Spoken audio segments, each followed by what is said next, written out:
those businesses are being affected every single day. It's a huge issue. So I just wanted to sort of reiterate that I am the property owner that is being directly affected, both business and one is, it's a commercial, but it's a residence at this point. So, and safety has been a huge concern. We are very concerned about my mother living there by herself at this point and have talked about her not staying there anymore because we're very upset about the activity that is going on down there. And allowing our children to be in our restaurant. I mean, we can't even, they'll come in and try to use the facilities there. So, but that's it. I don't want to be a broken record. So, I think a lot of us are here for that issue though. So we would just love your help and, we're here to do whatever we need to do to be helpful and put signs up or whatever, but I don't have an answer for that. So, but I'll do all the things. Thank you. Any other public comment?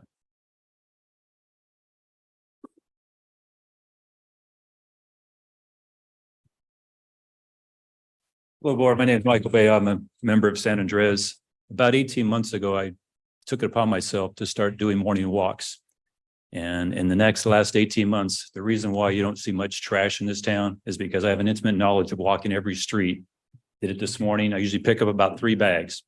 I've also personally dismantled and removed maybe 20 encampments during my 18 months. I walk over, I see a bunch of trash, it's spread out everywhere. I wait, I go and grab it, pull my truck up, load it up, out the door. Behind Kelly's, which is now Penny Pinchers, all the underpasses out the park, starting Turner, Nielsen, by Hertz, also by down on Pixley. Occasionally, a few times, if I happen to go underneath there, I've been confronted. So now I sit there and pack anytime I go underneath there. I've been accosted one time. It's amazing what a piece will do to back them off. It's true. I also have intimate knowledge. I've spoken with some homeless. We roughly have about 30 homeless in our town. According to this individual, about 28 of them are couch surfing at this time. 2 are on the streets. I could remove the RVs, but I'm not strong enough. So that's where it stops. That's where you guys are at this point in time. Now I'm but one person making a difference. There's also one person on Main Street named Jim. Many people know him. He's basically turned around Main Street with just his business. And you guys probably know who he is. Got planter boxes out there. Main Street is different.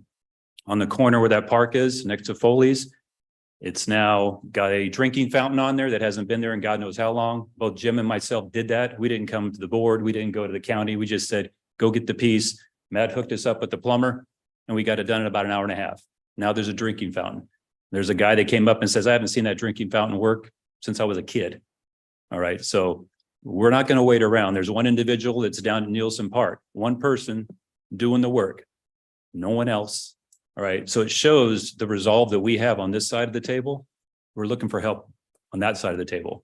The same thing with the RVs. I'm not going to go over it, what they're doing, but it can get done. And if you guys want to help us, great. This is plan A. I talked to Matt. I've got plan B, plan C, and plan D. And he said, hey, man, hold off a second. Give those guys a chance. Let them work with us first. So that's what I'm going to do. We're going to let you guys work with us. We expect to see something. I don't want to have the, pointing fingers. It's Caltrans' job. It's this person's job.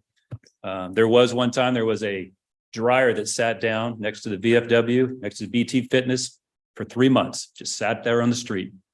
When you go to the county, hey, that's a Caltrans problem. We'll deal with Caltrans. What I would do is if I'm the county, you know what, let's do the Caltrans a solid. Let's go just pick it up, remove it, and then deal with them at the COG or whatever and say, what are you guys doing? But give us some help. I'm willing to wait, but I'm just one person, but I want to let you know that what one person can do can make significant changes. And we'd like to have all your guys' help. Time is up, sir. Yes, it is.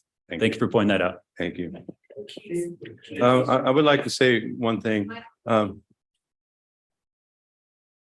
If you have your, either you can turn your phones off, please, or you can leave them on, but put them to silence. Because there's several of them kind of going off and things going on, noises, it's irritating. So put them on silence and use them if you want, or turn them off. Okay, is there any other? I'll just leave it there. I'm Dana Jorgensen. I'm a district representative for Senator Marie Alvarado Gill. And it was great to hear all the comments today. That's kind of one of the reasons why I'm here. I tend to go to my office and sit in front of the computer all day and play whack-a-mole with emails. So that could be scheduling, casework, all kinds of things. So I'm really glad to be here today. I much prefer to be out.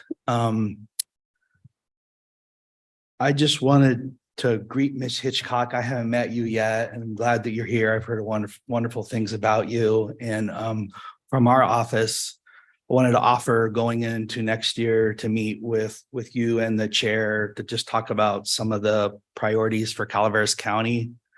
And that is specifically with the budget. I'm not going to get into that, but the state budget is probably going to be tough next year, but we're still looking for your priorities. So we'll have that conversation going forward. I want to address something that people brought up today that I know a little bit about, is the vehicles and the steel. Schnitzer Steel in Sacramento on 50 takes a lot of steel and they pay you. I also had a vehicle, was a Explorer. This is many years ago. It had 280,000 miles on it. It looked decent, but it was the second transmission was going. I called a company, and this is not my brother-in-law. It's called AutoGator in Roseville. They came to Pine Grove, picked it up, and gave us $800. So that's an opportunity for people. That might even be an opportunity for the county under your vehicle abatement, where you can get those things off the road and, get some funds to you. I know there's some legalities. People on their own property can do a lot of things with government. It's a little bit different, but just throwing that out there. Senator's going to be up here on September 22nd for the state of the county. We're going to be meeting with some other folks. And what else? We sent a letter to CCWD this morning in support of a grant that they're seeking. Senator and I were at the Farm Bureau on Sunday night at Bryce Station, their annual meeting. We had a very good, nice meeting with folks up there. I wrote a lot of stuff down. I think that's pretty much it. The gambit of stuff that I deal with is all over the place. And my goal is to always, I'm one of those weirdos. I've thought about government since I was 10 years old. So that's 43 years. Your time is up. So send me anything you want and I'll route you. Thanks. Nice to be here I today didn't mean to too. cut you short, No. as a representative. This is public comment period. Any other public comment? Talking too much, my wife. Ms. Campbell. Mrs. Campbell. Me too, Dana. Good morning, Kathy Campbell, resident of San Andreas, and I'd like to say that I totally agree with Matt and the other town residents with the concerns. And I'd also like to say I agree with Christine. I'm a volunteer dog walker, and we love our volunteer efforts, but we also feel that sometimes we're being not used, but accepted and part of the balancing of the budget. So please look carefully at your staffing levels. But my main purpose here is to tell good news. And I'm a volunteer board member with Habitat for Humanity Calaveras. And right now, our annual Hoedown for Humanity auction is happening. It started yesterday morning, and it goes until Saturday evening at 8. Please check out habitatcalaveras.org. It's all online. The public's invited. And I'd like to give you a brochure on our home repair program. We have 0 to low interest loans for homeowners in Calaveras County. And we are also excited. We'll be breaking ground shortly, hopefully, for our 107 unit workforce housing program for working Calaveras County families. So please visit habitatcalaveras.org and participate in our auction and raffle. Thank you. Any other public comment?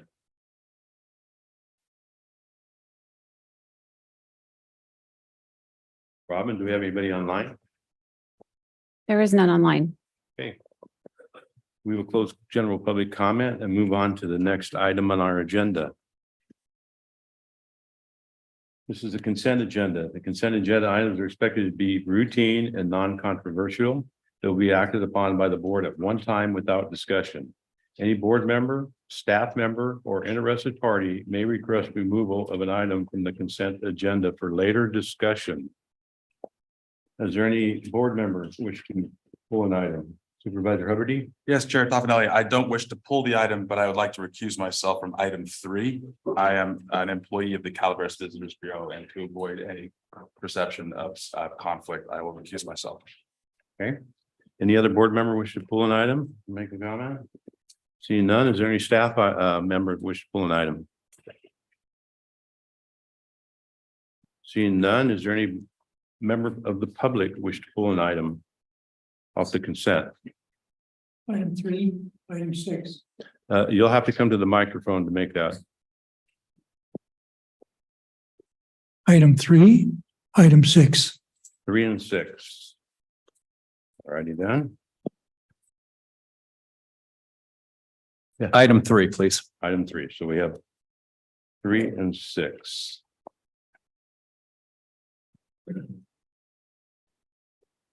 All right, we'll bring it back to the board.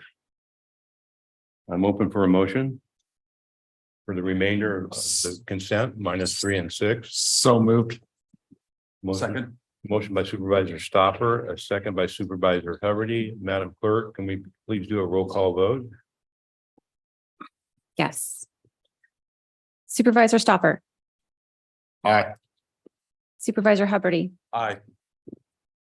Supervisor Garamendi. Aye. Supervisor Follendor, Aye. Chair Toffenelli. Aye. Thank you. Passes 5-0.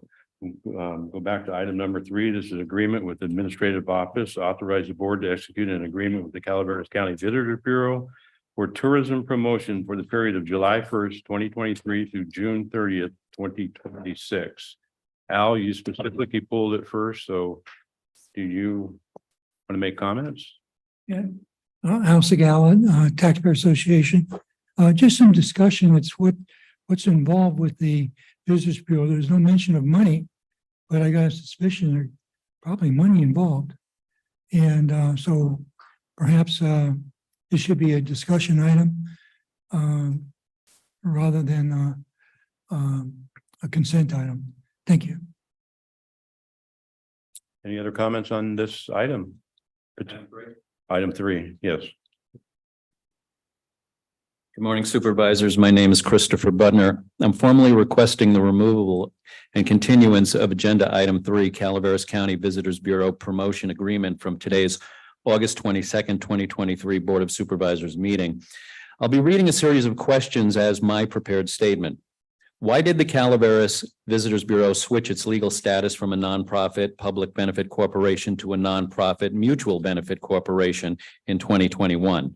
Who instigated this change of legal status from a nonprofit public benefit corporation to a nonprofit mutual benefit corporation at the Calaveras Visitors Bureau, and who in the county government was notified? On what date and by whom was the Calaveras County government first notified of the Calaveras Visitors Bureau switch from a nonprofit public benefit corporation to a nonprofit mutual benefit corporation in 2021? Who in the county government approved the continuation of transient occupancy tax funding for the Calaveras Visitors Bureau following the Bureau's change of legal status from a nonprofit public benefit corporation to a nonprofit mutual benefit corporation? Why did the county provide nearly $2 million in funding to the Calaveras Visitors Bureau for several years without a formal agreement and yearly financial accountability? Does the Calaveras County CEO and County Council know that transient occupancy taxes are being allocated to a business bureau that is no longer a nonprofit public benefit corporation?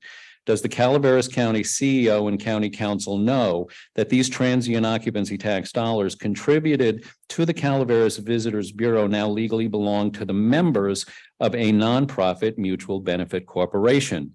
Where is the publicly available roster of the members of this nonprofit mutual benefit corporation published, and who is the president of the Calaveras Visitors Bureau Board of Directors?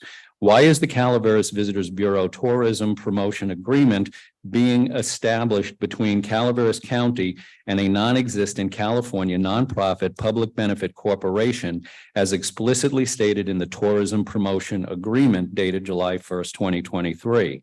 Does Calaveras County's administration recognize and understand the fundamental and significant legal distinctions between a nonprofit public benefit corporation and a nonprofit mutual benefit corporation? This is just the first of dozens of questions that you'll soon be answering publicly, explaining to the citizens of Calaveras County how such legal and fiscal mismanagement occurs on your watch. I demand that the Board of Supervisors withhold any further action and voting on this matter today and instead schedule a public hearing regarding this 4-year contract with the Calaveras Visitors Bureau to examine multiple substantiated citizen concerns. Thank you very much. Is there any other comments on this item? Is there any online? There is none online. Okay, I will bring it back to the board. Supervisor Stopper. Just reading through this, had a little conversation with council this morning about it earlier on. This is actually holding the Visitors Bureau accountable. So if we don't approve this right now, then we aren't giving clear direction on what we want from them and leaving them open to do what they want. So, you know, with that, and this spelling out what their responsibilities are to the county and the county's responsibilities to them, I think it would give them more free for all. So I'm in support of this item. You know, the little debate on may or shall on wording and everything is another thing, but that, yeah, with that, if no one else has anything to say, I'll make a motion in that manner to support this item. Second. I have a motion and a second. Call for a roll call vote. Supervisor Follendorf, Aye. Chair Toffenelli, Aye. and Supervisor Hubbard is recused from voting. Supervisor Stopper, Aye. Supervisor Garamendi. Thank you. Passes 4-0 with 1 absence.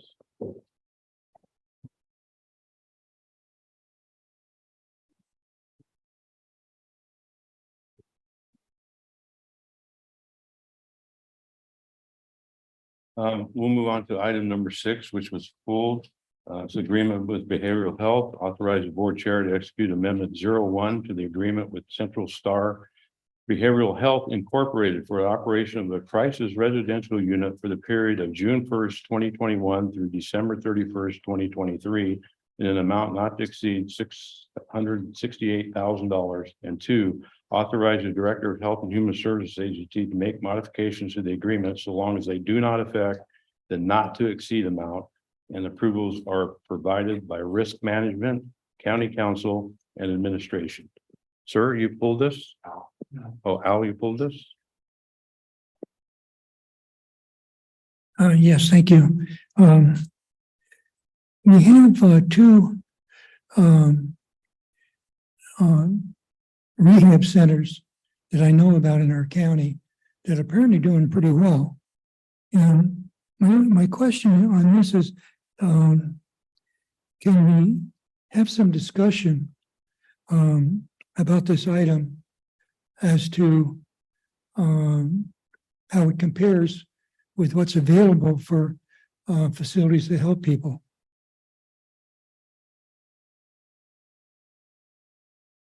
Any other comments? Any online? No, there is not. Wendy, you want to address? Good morning, Wendy Alt, Behavioral Health. I'll just give you a little bit of information. So the Central Star is actually a crisis residential unit. So that's not necessarily substance abuse.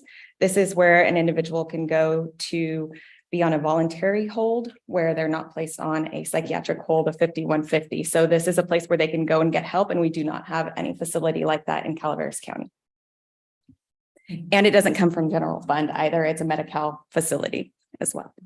Thank you. Okay. I'll bring it back to the board. I'm open for a motion. So moved. Second. Motion by Supervisor Stopper, second by Supervisor Garamendi. Robin, can we do a roll call? So Supervisor Stopper, Aye. Supervisor Garamendi, Supervisor Hubbard, Aye. Supervisor Follendorf. Aye. Chair Toffenelli. Aye. Thank you. Passes 5-0. We're going to move on to our regular agenda. Item number 17, we're going to take a few minute break so we can get set up.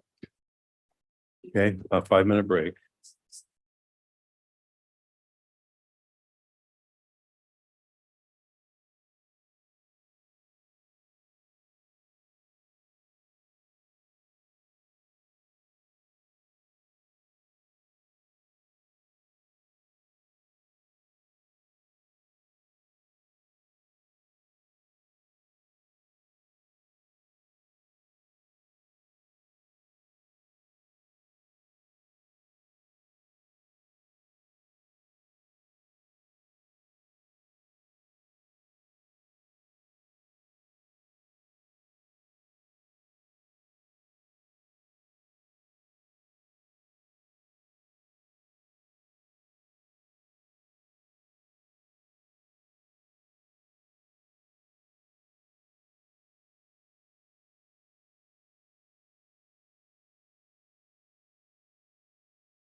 Hello, this is Lucy Hernandez.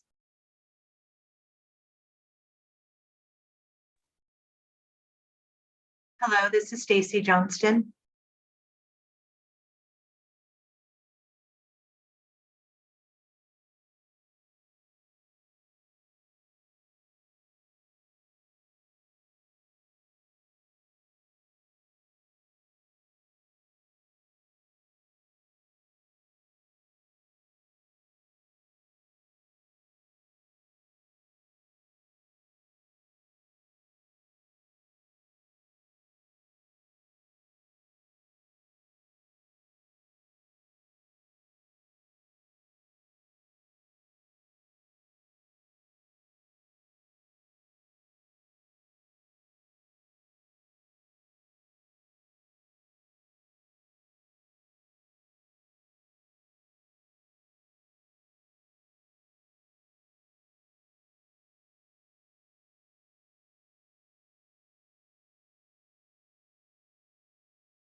All right, we are back and we're going to move on to the regular agenda. It was item number 17. This is an informational item from the administrative office to receive an informational presentation regarding the function of the Regional Council of Rural Counties. Ms. Barbara Hayes, you are up. Thank you. And thank you, everyone. Good morning. Thank you for having me.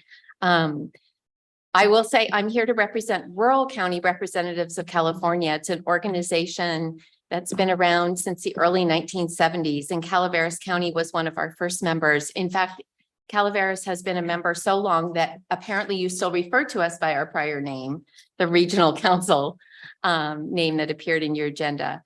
But in 2012, we changed our name to the Rural County Representatives of California.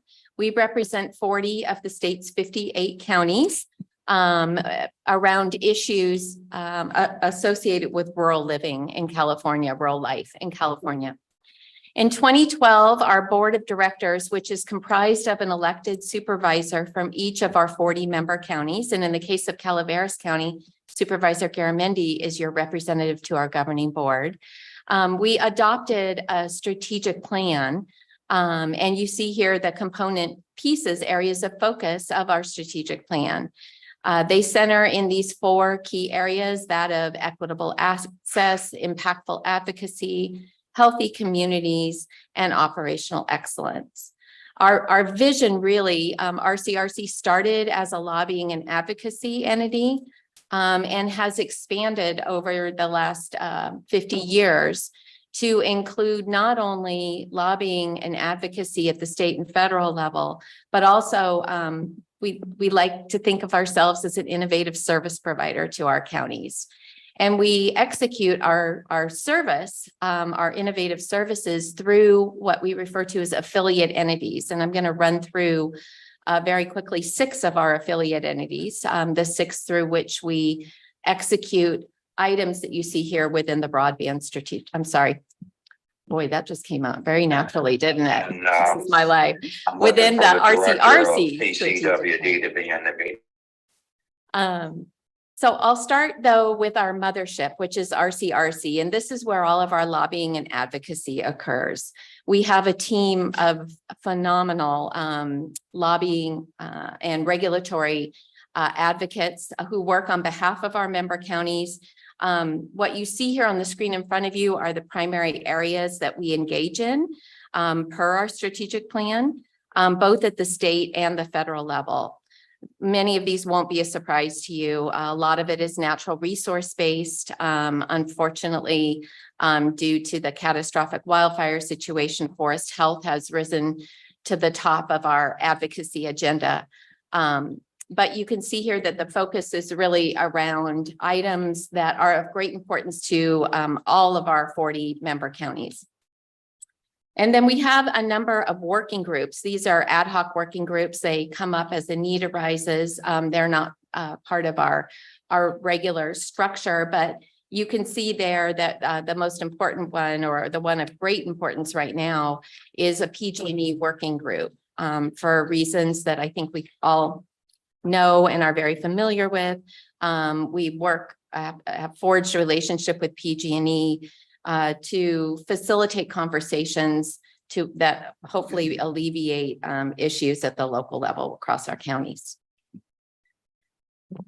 Golden State Finance Authority, I'm going to jump into our affiliate entities now. So Golden State Finance Authority, this is their 30-year anniversary. It was formed initially to provide affordable housing programs to the residents of our counties. And you can see there that we've expanded beyond affordable housing solutions into energy financing for energy efficiency and infrastructure financing.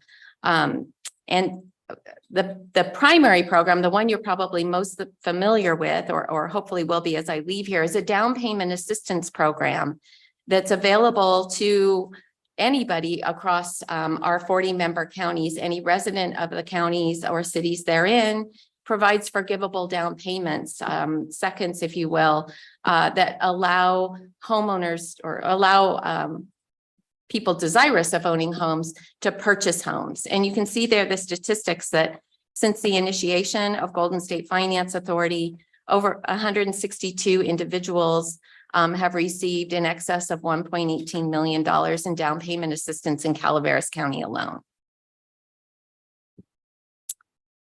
Another affiliate entity is called National Homebuyers Fund, and it's very similar to Golden State Finance Authority in the down payment assistance space, except for it is, as the name would lead you to believe, it is a national program that is run under RCRC's umbrella.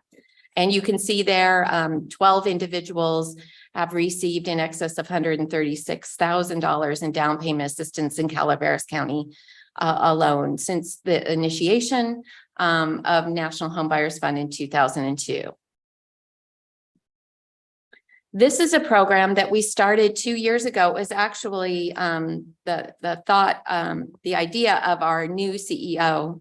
I don't know that he's new anymore. He's been on the job 2 years, but he hailed as a former county administrative officer. And when he joined RCRC and became familiar with Golden State Finance Authority, he asked the question if we could not craft a program that could be used by employees of our member counties specifically, that created a program that allowed for that forgivable down payment assistance that would encourage home ownership. The program's been up and running for about 18 months now. And you can see there on the slide the number of county employees that have taken advantage of the program across our member counties. As you can see, there's some details. You can get up to 5.5% of down payment assistance, again, in the form of a forgivable second as you purchase your home. And we can also have, and I'm not sure if this has happened here, I imagine it has, we can have members of RCRC or Golden State Finance Authority come and do a presentation to county staff to let them know. We also have marketing materials that are available. So we really want to encourage use of this program by our member county employees.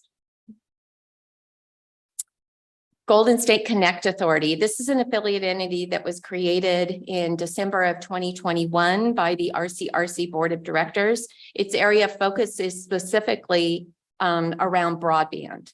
And you can see there on the right-hand side of your slide, the 3 specific areas that comprise our work, our focus of work. The first is broadband strategic planning. We have a goal of arming every one of the 40 member counties. Our membership in Golden State Connect mirrors that of RCRC. So we want each of our 40 member counties to have a countywide broadband strategic plan. And you'll see on the next slide that I'll go to in just a second, but we received a U.S. Department of Commerce Economic Development Administration grant that is paying for the development right now of 26 member county broadband strategic plans. Calaveras County is included in that cohort.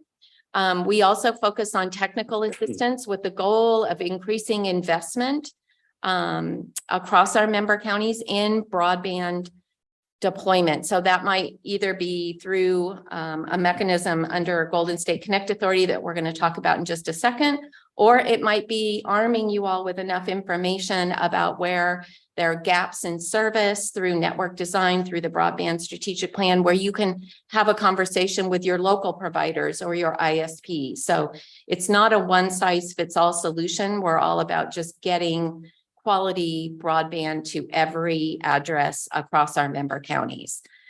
And then the third area of focus in our work plan is that of broadband deployment. And Golden State Connect Authority was created in large part in response to or to play off of the passage of SB 156 that the governor signed in July of 2021, which was the landmark legislation that not only allocated $6 billion to broadband investment in California, but it also, for the very first time ever in statute, allows for counties to own, operate, and maintain broadband infrastructure. Golden State Connect Authority, as a JPA of our 40 member counties, falls under that category of being able to own, operate, and maintain infrastructure. And that's actually what we intend to do and have been working toward under Golden State Connect Authority. And we're going to talk about that in the next, a little bit more on the next item on your agenda. So I'll keep high level at this point. But that is a goal, and we're in the middle of evaluating and identifying project areas for our initial broadband deployment. This is just a slide that will quickly show you the counties in blue. Again, Calaveras being one of them, are those that were included in our Economic Development Administration grant for the development of broadband strategic plans. Again, those are underway right now and should be complete by November. So you will have a countywide broadband strategic plan in your hand before year's end. The next of our affiliate entities is called Rural Alliance, Inc. This is a 501c3 it was created years ago, but then it was dormant for a number of years, and the board just reinitiated or breathed new life into it, if you will. The area of focus for Rural Alliance, Inc. is that of education and research around issues that affect rural counties. And it's specifically focused on educating and providing data to inform policymakers of issues affecting rural communities, such that we can use that data and use the information that's shared to impact decision of these policymakers, predominantly at the state level initially, but definitely over time, it'll be at the federal level as well. This was just in the last year, the board of Rural Alliance, Inc. approved a business plan, and they are executing on it as we speak. I should mention, as I go into the last few, that all of these affiliate entities have as their governing board elected supervisors. So one member from each county, or in the case of Rural Alliance, Inc., and in the case of Golden State Natural Resources, those boards are smaller, but they are still elected supervisors from the RCRC board. Golden State Natural Resources, I believe this is the 5th affiliate entity I'll share on our way to completing the 6th. Golden State Natural Resources is a 501c3 corporation that was started 4 years ago, 3 or 4 years ago, with the express purpose of focusing on forest resiliency and forest health.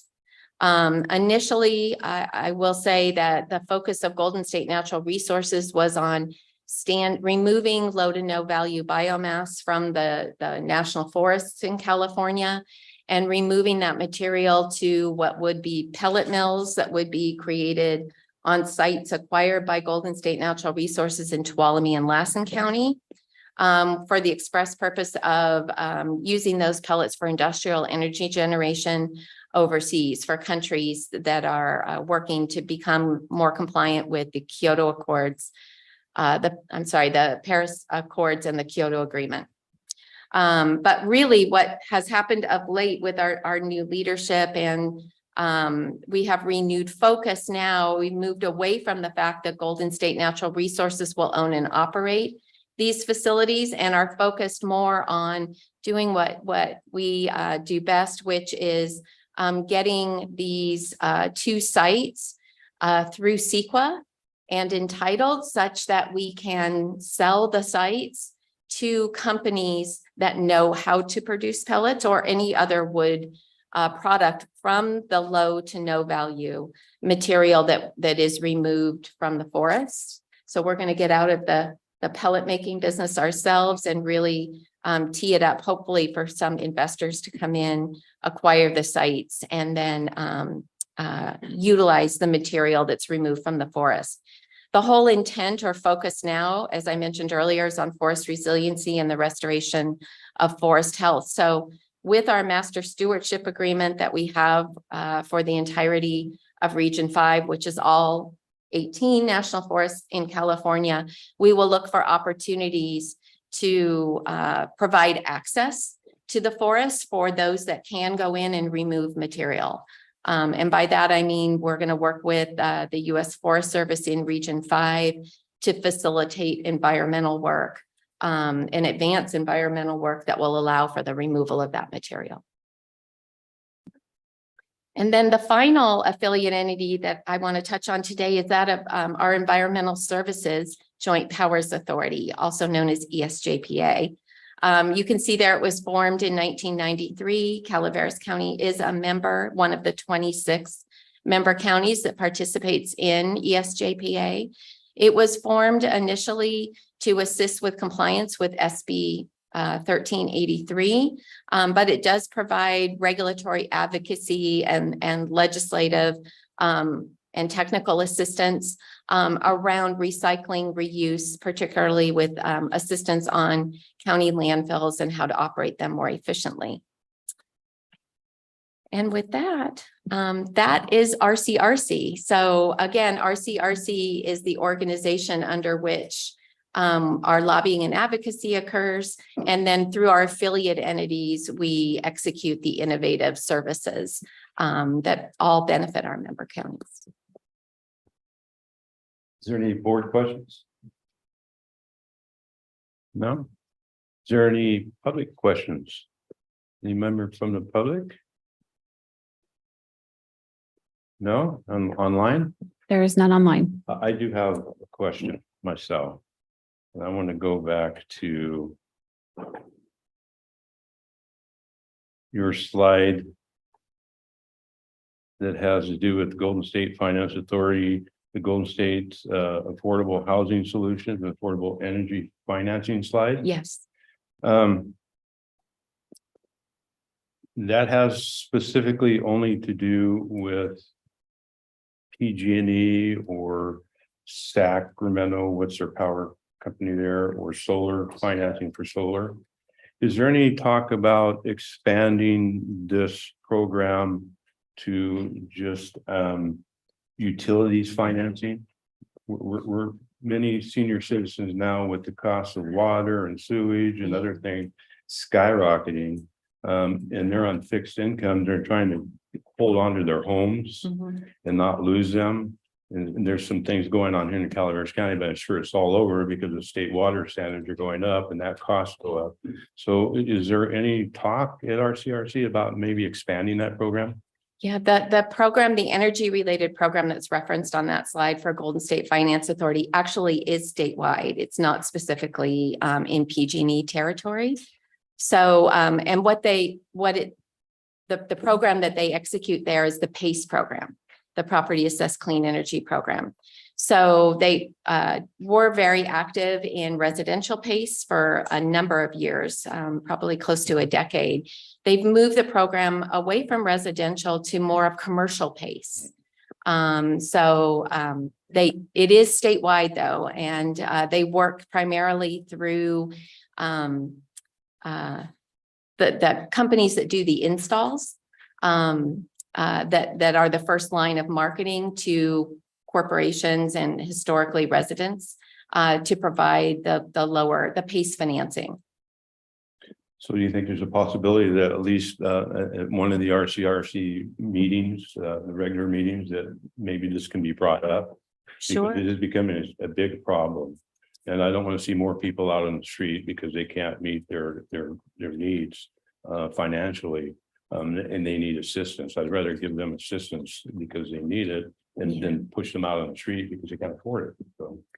There is, I'm sorry. Supervisor Tough and I, as our rep, I will be happy to bring that to the board. I know that our CRC, John Kennedy has worked very actively with the CPUC in trying to come up with regulations to support low-income houses as these prices go up. So CPUC is a labyrinth unto itself, but I'll be happy to bring that forward. Thank you. Yeah, I will say relative to the CPUC, our government affairs team is actively engaged with all aspects of work going on at the CPUC, from energy to electricity to broadband. So to the supervisors' credit, that is something that we can carry back and mention. There's also a portion of each meeting where we open each RCRC board meeting with community concerns. So we could bring it up at that point as well. Okay, thank you. Thank you very much. No other board comments? If not, Barbara, thank you very much for your presentation. Thank you. Thank you. And we will take just a couple minute break before we go into the next item.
Okay,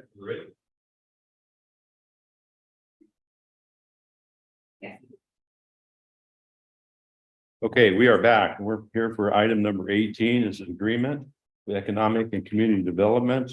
Make a public benefit finding, authorize the board chair to sign a memorandum of understanding and license agreement between Calaveras County and Golden State Connect Authority for financing, ownership, operations, and maintenance of a broadband infrastructure in public right-of-way, and receive an update on high-level design of priority broadband project areas. Kathy, Stan, and Barbara, you're up. Good morning, Chair Tofinelli, Honorable Board, Kathy Galino, Economic and Community Development. To my left, I have Stan, our IT Director, and to my right, I have Barbara Hayes from RCRC and Golden State Connect Authority. So before you today is a memorandum of understanding between the county and Golden State Connect Authority discussing the ownership, operation, and maintenance of broadband deployment. As you heard earlier, that's part of Golden State Connect Authority's purview. They've been great to work with. They've provided a lot of assistance and direction in some of our grant funding, our LEDA grant, which is our local agency technical assistance grant for high-level design. We will also discuss some of the information that we've received back from Tilson Engineering, who provided us some high-level design and some candidate summaries that we provided each board member, trying to get to those priority projects in Calaveras County with this first tranche of funding. I am going to turn it over to Barbara at this point to discuss a little bit about the MOU, and I will get some more information up to you. Hello again, everyone. As Kathy mentioned, I'm Barbara Hayes. I'm the Chief Economic Development Officer at RCRC. And as I mentioned during my previous presentation, Golden State Connect Authority is a joint powers authority comprised of 40 member counties, Calaveras County being one of those.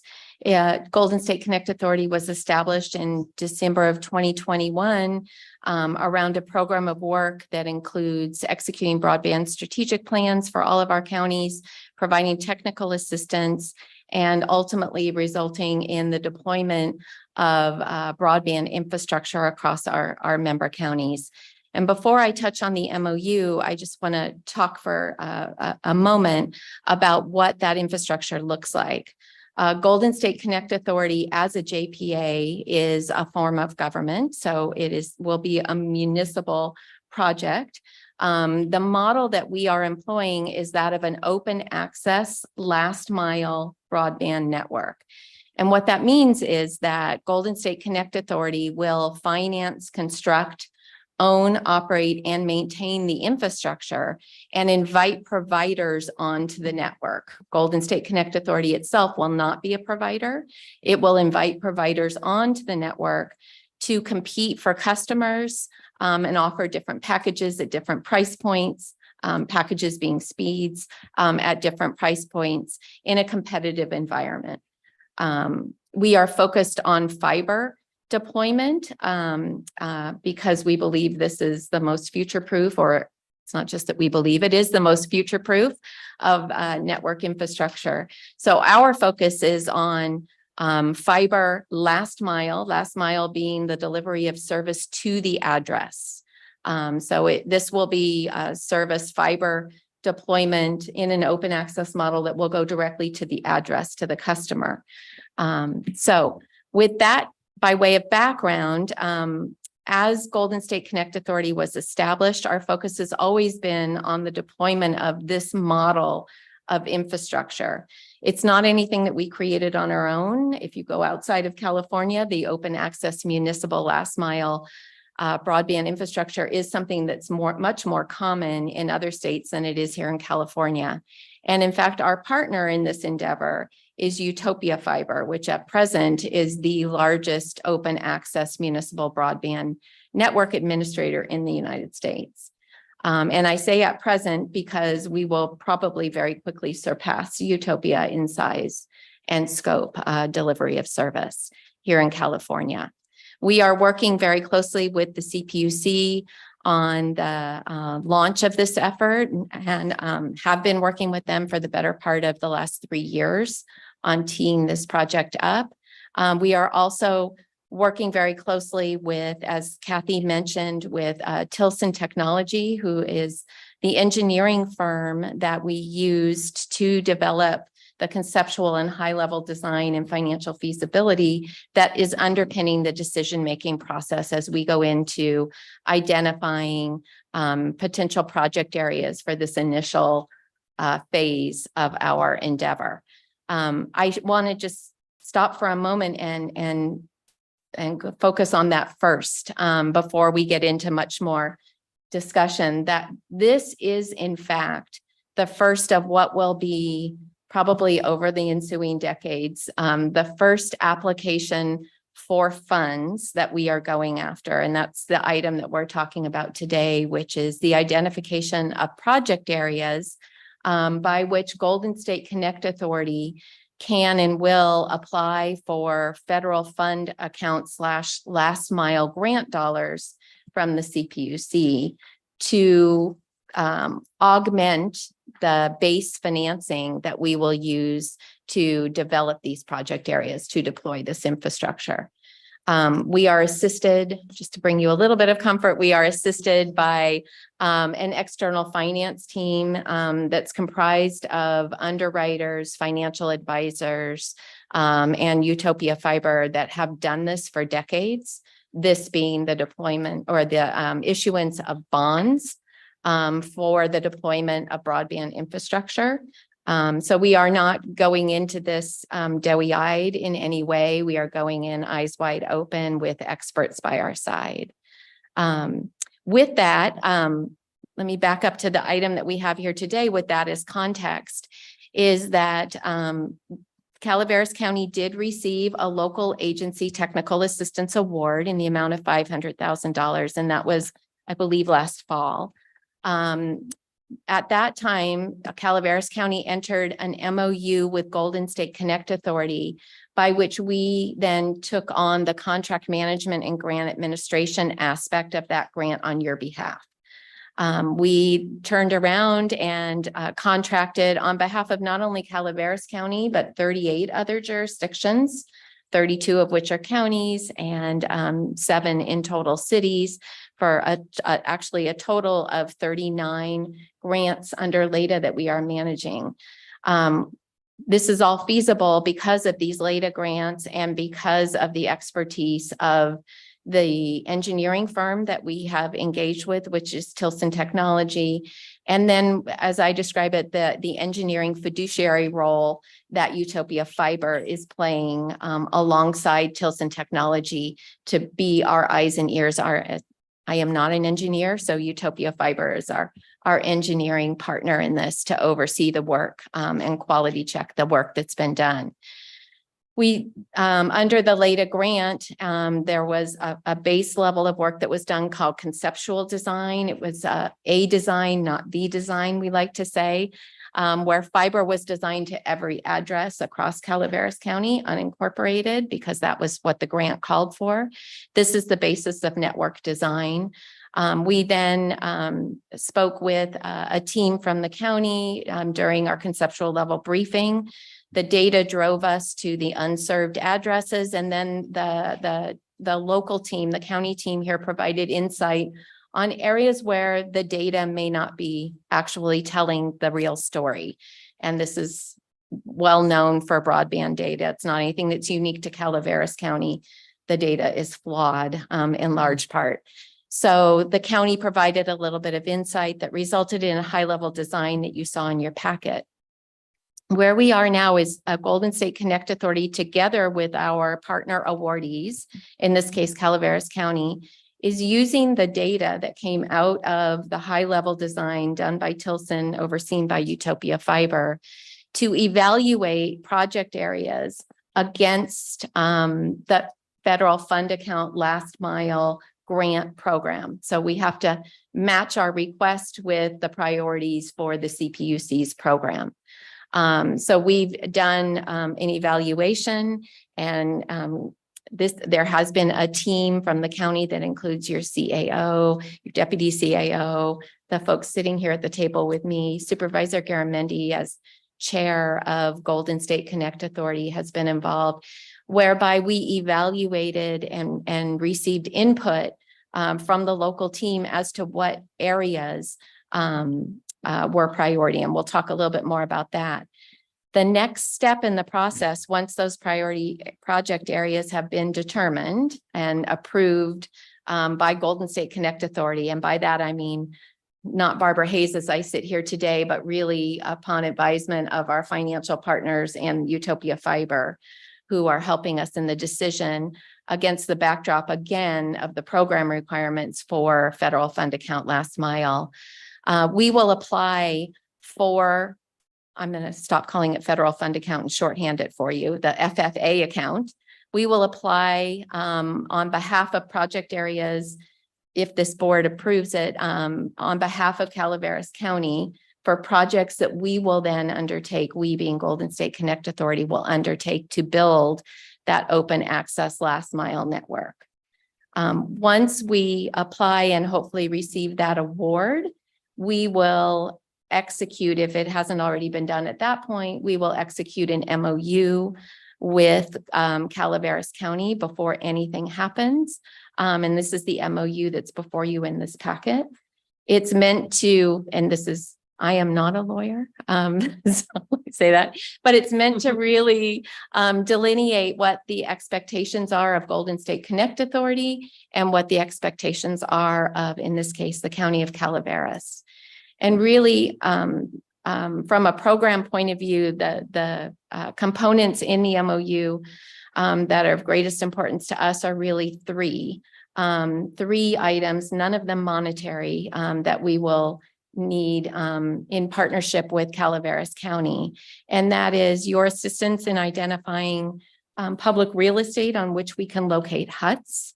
These are small cinder block metal roof buildings that can be painted any color and made to look beautiful, that are secure, in which our electronic components will go.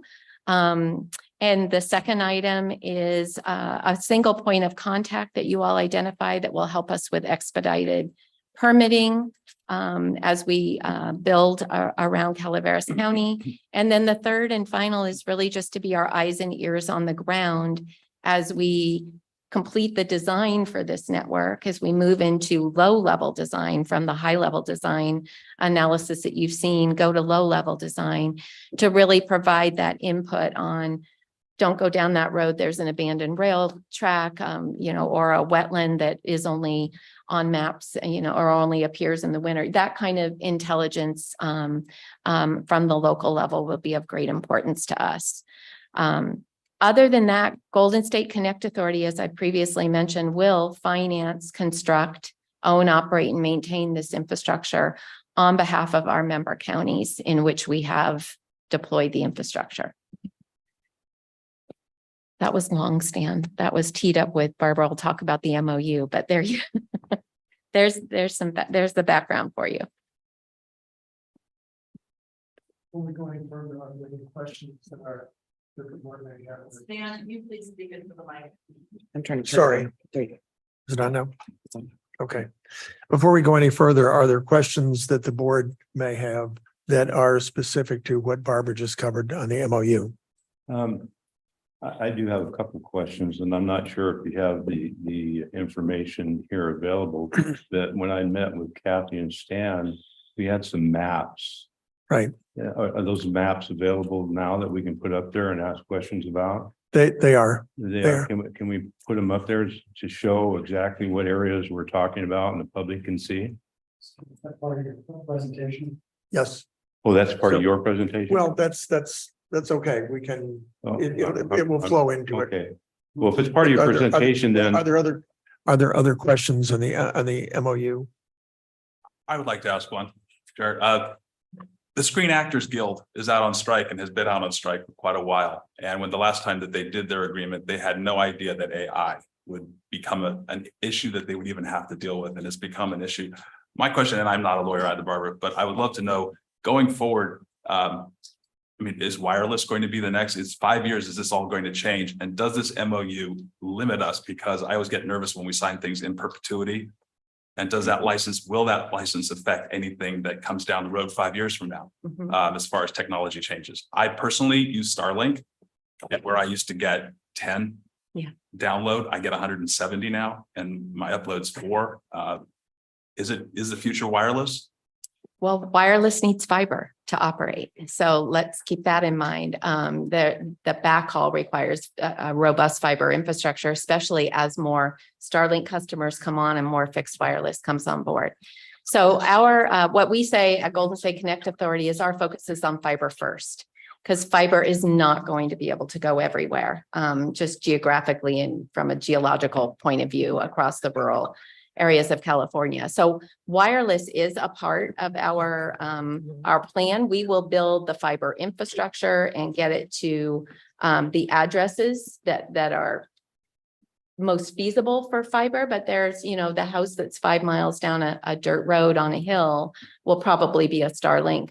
But that home will benefit in perpetuity from the fiber infrastructure that's been built that it needs for the backhaul service. Thank you. That's brilliant to know. Yeah.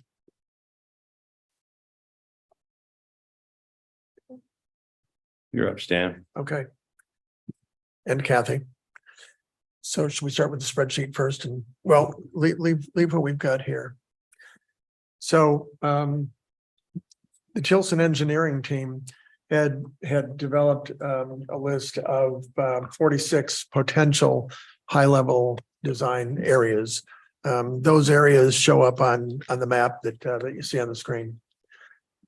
Tilson provided the information back to County GIS. And so some of the tools that we're going to be seeing here, shout out to County GIS for putting it into a model that we can all use and tie into some Calaveras County information as well. It made it a little bit easier for us to go through and understand the information that was provided. So along with the map, we've got a spreadsheet, and if we can call up the spreadsheet.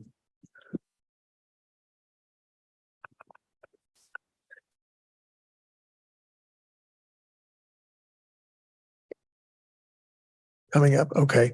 And in the spreadsheet, we have identified potential project areas that then, as Barbara was talking about, getting the funding from FFA. We are not at a point where we are asking for official approval from the board at this point. So this is letting you know where we are in the process. And there is a little bit more work in finalizing our list.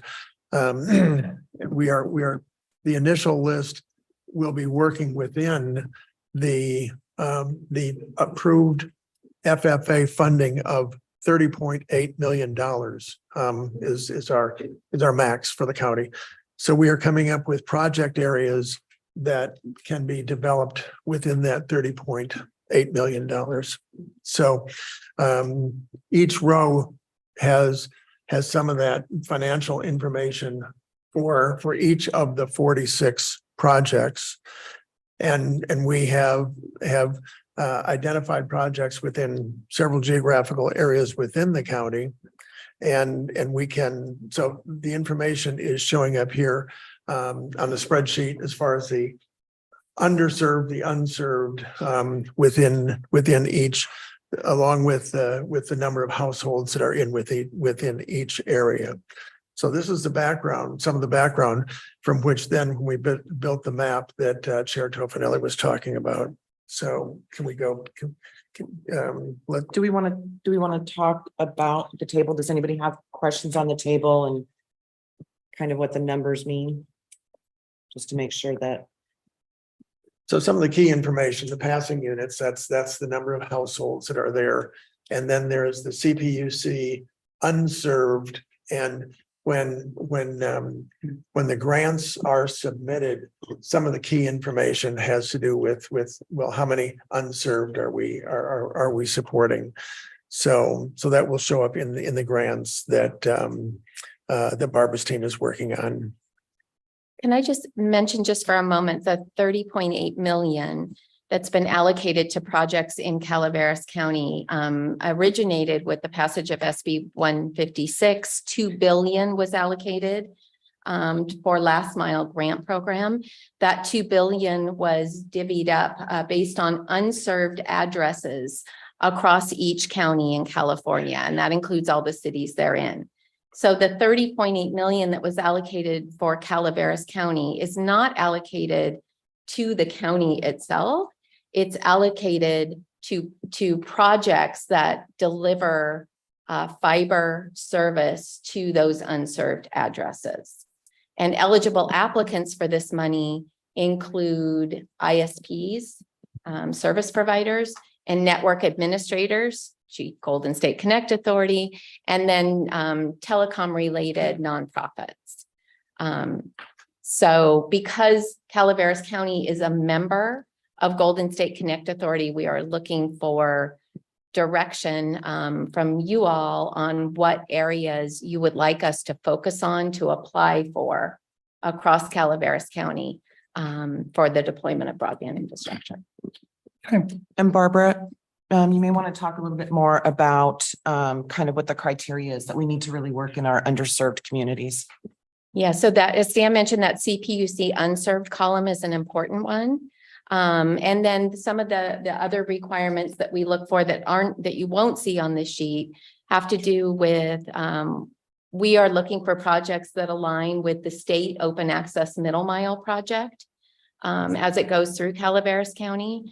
We're also looking for projects that where we can package together a bundle of project areas that includes 75% low income, because that's a requirement of FFA in order to get certain points for the application. So there are other things that aren't just monetary that involve the decision-making process and our evaluation. I just want to make a clarifying point. We are, this is a very complex financial rubric that's put together. Yeah. We have a $30 million amount of money that we can access. Other people want to be accessing that as well. Mm-hmm. So what we're going through is we're lining up federal people who qualify for federal funding, state funding, and that is what Utopia is molding. And then I think the really interesting thing is we're bringing in private sector bonding. Yeah. To help cover this debt rather than from us. And that is a complete opposite way things have traditionally happened in the state, where we've gone from, usually it's private sector trying to leverage public sector dollars. What we're doing is we're public sector leveraging private sector dollars.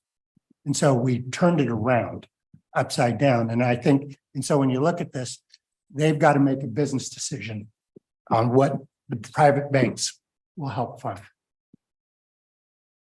I just want to make that clear. Thank you.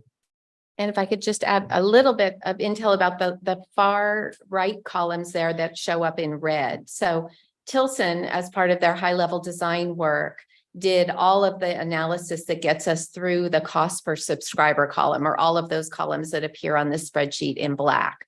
The last two columns were added by Golden State Connect Authority in consultation with our external finance team, again, KeyBank and our financial advisor and Utopia Fiber.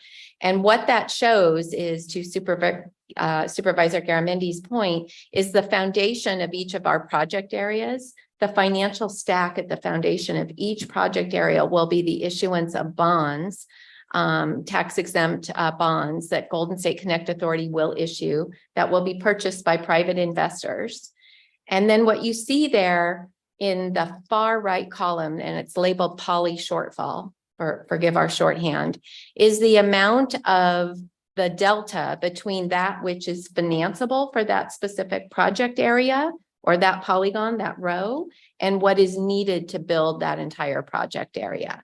So by way of example, in the case of polygon 1-1, if you go all the way to the far right, you'll see that after a bond is issued for that portion of that project area that is financeable via bond financing, we still are short $18 million that we have to make up with grant dollars. FFA last mile being the most immediate, the one that's before us now, there will be others coming down the road. So this is not, again, back to, this is our first footfall into this. It is not the last. So don't feel like if a project area didn't make it in, oh my gosh, I'm bitter and disappointed. We will keep it on our list and look for future funding opportunities to include all areas that are in need of service. As we've talked about before, the initial subset of the 46 areas that were identified will it's our first set of projects that we're going after. Barbara just talked about that there will be more. The full list on here was in excess of $200 million, which obviously we're not going to sign up for that at this point in time. So it has been our task to come up with a list of projects that we can work on within that roughly $30 million. And so we have almost completed that. We have the ability to add a little bit more that we are working on now. But if we can pull up the map again that Chair was speaking to.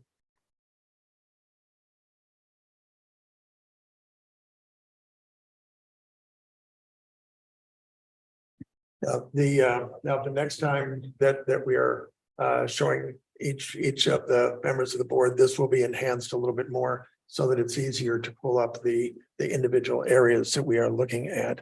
But we can zoom in here. We could go to what we've got in the San Andreas area. Zoom in a little bit more. 2 and 214. Right. So you need More? well, yes, and just move the mouse around there. So these areas of San Andreas are included. And then we've got areas in the Mountain Ranch area.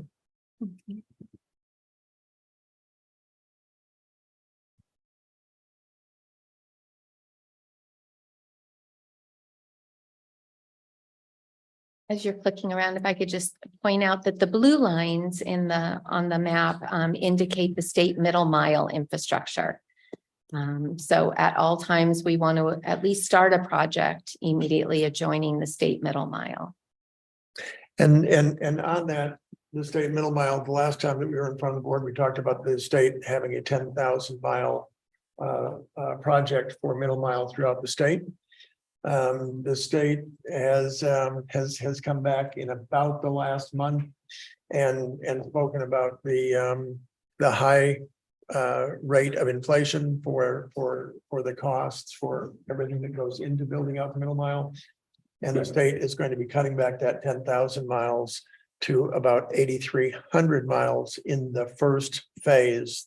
As a result of that, Calaveras County, which had a little over 100 miles of middle mile, is losing about 20% of that. Specifically, the area on Highway 4. Highway 4 had already been cut back to the 10,000 miles. Originally, we were looking at Highway 4 going all the way up the corridor to Alpine County. That was cut back to let's see, about halfway up, and now Highway 4 will cut off at Vallecito. So we thought that we were going to have Highway 4 up to Arnold. Now we are going to have Highway 4 up to Vallecito, and nothing for state middle mile after Vallecito. So some of the shapes that you will see on this map that were going to be dependent on that middle mile on the Highway 4 corridor up to Arnold, it would be a little bit more difficult to include those. And then on the middle mile from Angels Camp to San Andreas has also been delayed. So there again, we have to take that proximity to what middle mile will be in place into account. So All right, so we've got San Andreas is included as areas in the Mountain Ranch area. And the third area that was on Barbara's list was, Vallecito. and, Vallecito to Douglas Flat. right, Was flat. Mhm. right. So there are a limited number we will be providing, going into the next board meeting. As we further refine this in the next few days, we will be providing more information to the board on what those specific areas are, so that we will be looking for action to be taken on are we in agreement with moving forward with these areas? We're not asking for that approval at today's meeting. So one of the other areas that we're looking at, when we provided input on the high level design in the priority areas, looking to target that $30.8 million, thinking that we're just going to get it. They're just going to give it all to us. But also looking at other priority projects, some play off of others. You build this and it makes sense to build that, the cost comes down. But one of the other areas that we're looking at is this A2-1 area, or no, A3-2, pardon me. And that's what these yellow areas are. These are areas that we're looking at for additional opportunity. We don't have the ones colored. We will though. This all just happened last night, literally. So we're working as quick as we can, as efficiently as we can, and trying to get the best bang for our buck. There's been significant new information in the last few days. Any board questions? Mr. Chair, I just want to thank, as Barbara and Kathy and Stan have put out, this is something that's happening in real time. We are literally flying the airplane and building it, but the airplane is airport and we're going. This crew, Barbara's crew, will submit between $500 million and $900 million with grant applications within the next 30 days.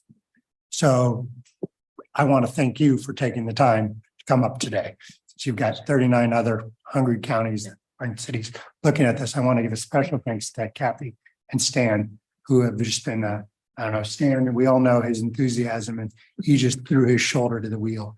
And it has just been a pleasure building this plane with Kathy and Stan, and especially thanks to Doug Pozzoni, who's done some great work with GIS and is really showing a lot of counties how this is done. And it's a tool that, you know, if we had 39 Dougs, they'd all have as much luck as we have. So I really want to give a thank you to that. But I think that where they are is we're submitting these packages, trying to figure out the way that it makes financial sense.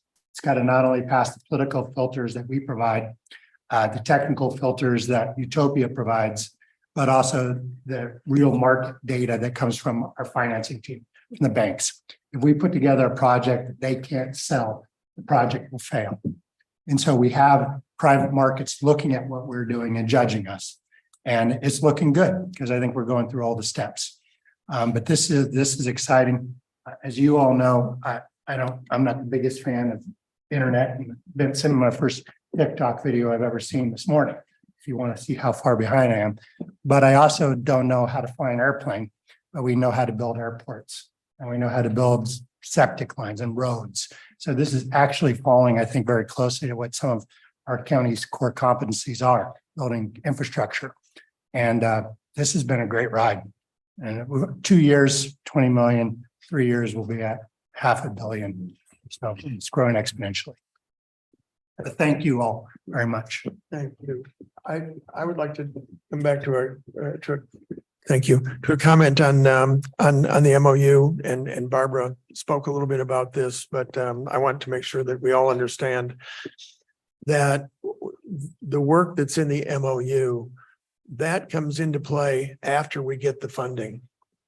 So the help that Golden State Connect, Barbara's team are doing to help us get the funding, putting in the funding requests, and there's significant work that goes into that. That comes out of the work that we have done with the LIDA grant, with the design, with selecting the areas that we want to go after.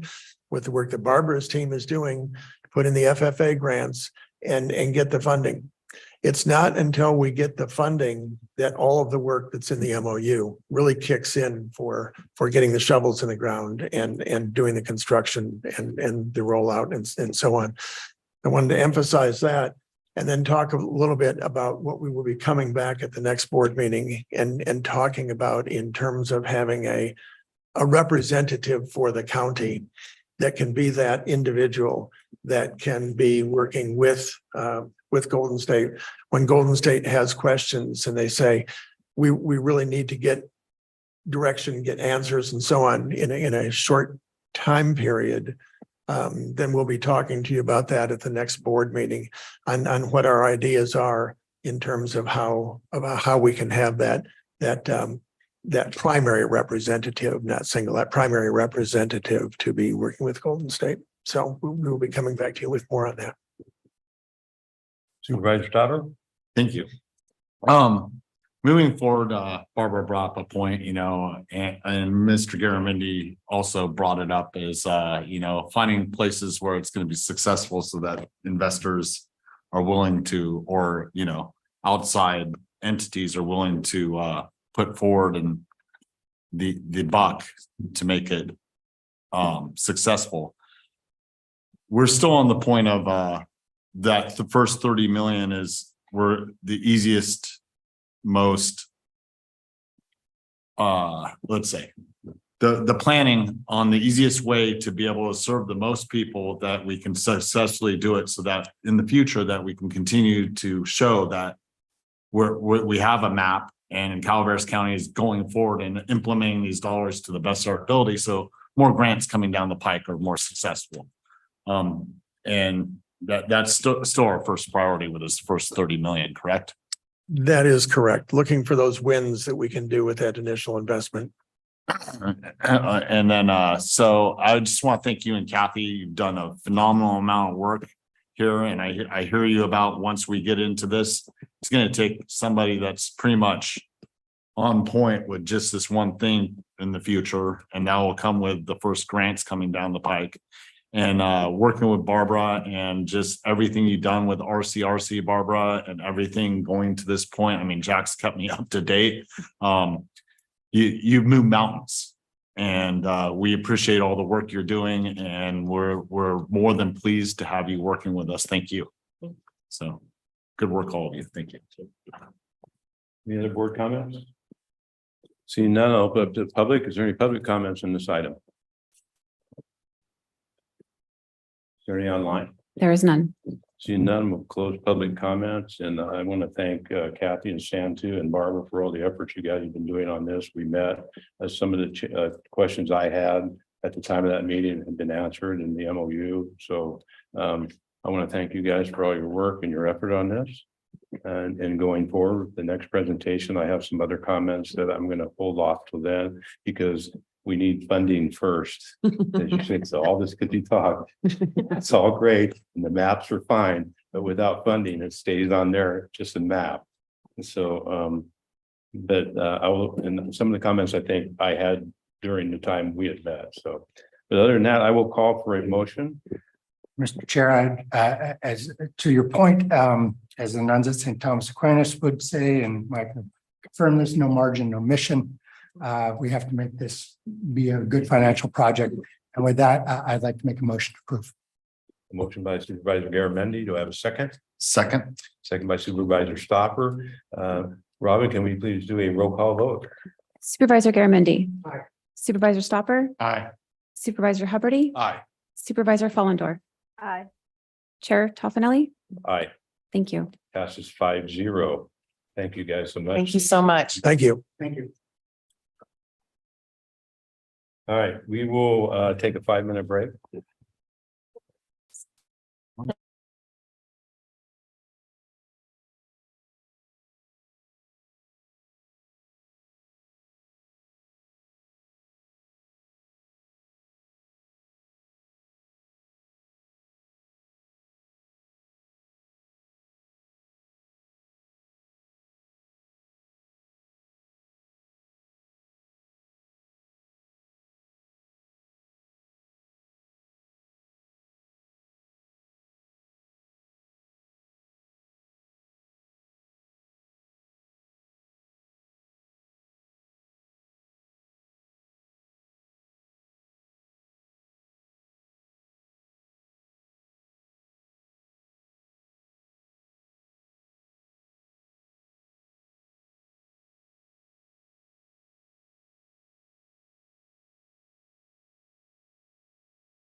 Yeah, we forgot it. I mean, it's just electronic, never works for me. What's up? All right, we are back. We're on to item number 19 on our regular agenda. This is the agreement building department. Approve a memorandum of understanding with the Calaveras Fire Joint Powers Authority for the county to perform inspections and enforce minimum standard regarding fire safety, and to authorize the board chair to execute the memorandum. Doug Oliver, you are up. Thank you, Chair, members of the board. Doug Oliver, Chief Building Official. This is kind of a big deal. I normally don't come up here nervous, but fire prevention is a big deal in this county. And so we've taken the utmost care to bring you what we think is your board's vision in a form that we could make acceptable to the state authorities and the fire districts and comply with regulations. So I kind of want to give you just a brief history of how we got to this place in the county, and then a brief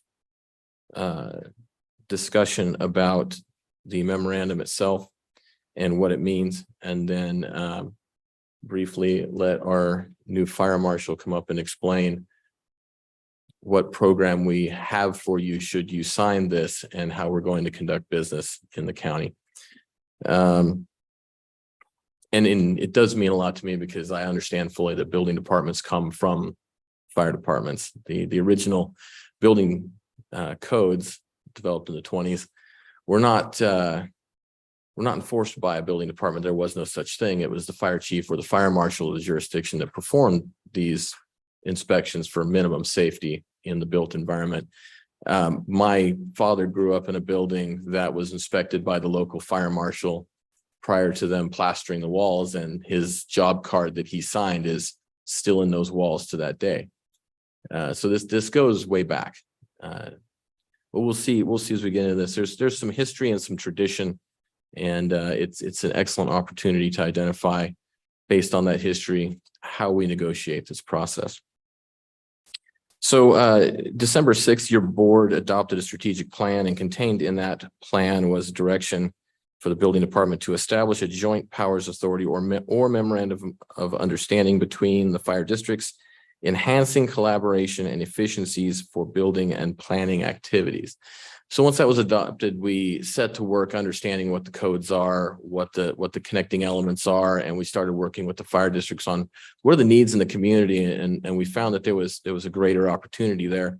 And so we put together a presentation that we provided to you May 5th that identified the ultimate needs of the community if we were going to be more efficient across the board and provide a greater level of fire prevention service. And your board did give direction for us to bring forward an MOU for your consideration. Once we had that direction, we worked extensively with County Counsel's office, and I'd like to thank them for all of their help on this, because the language is tricky. The decisions that have to be made to comply with state regulations, that's no small feat. And so I really appreciate County Counsel's help on this. To get briefly into the MOU, there is something I anticipated this would be brief, but there has been questions that the public really needs an answer to, because if you read this, the language is tricky. So I want to kind of get into the specifics, especially a couple of the components, items 10 through 12. Actually, we could extend that. I want to start with item 11 of the MOU first, because this is very important. This agreement is not intended to abrogate, negate, or supersede the legal authority of the fire authority, its member districts, or the state of California. There's two items here. One of them that allows them to retract services that they've delegated to us, or give us services to provide on their behalf. The language is very specific. I'll start with the negative language, because the positive is written the same way. Should the fire authority wish to terminate the county's status as its authorized representative to undertake any activity described in attachment A, and I'll talk about attachment A in a moment, that legally requires this authorization, or should wish to terminate it on behalf of a member district, the fire authority may unilaterally rescind such authorization without formally amending the agreement.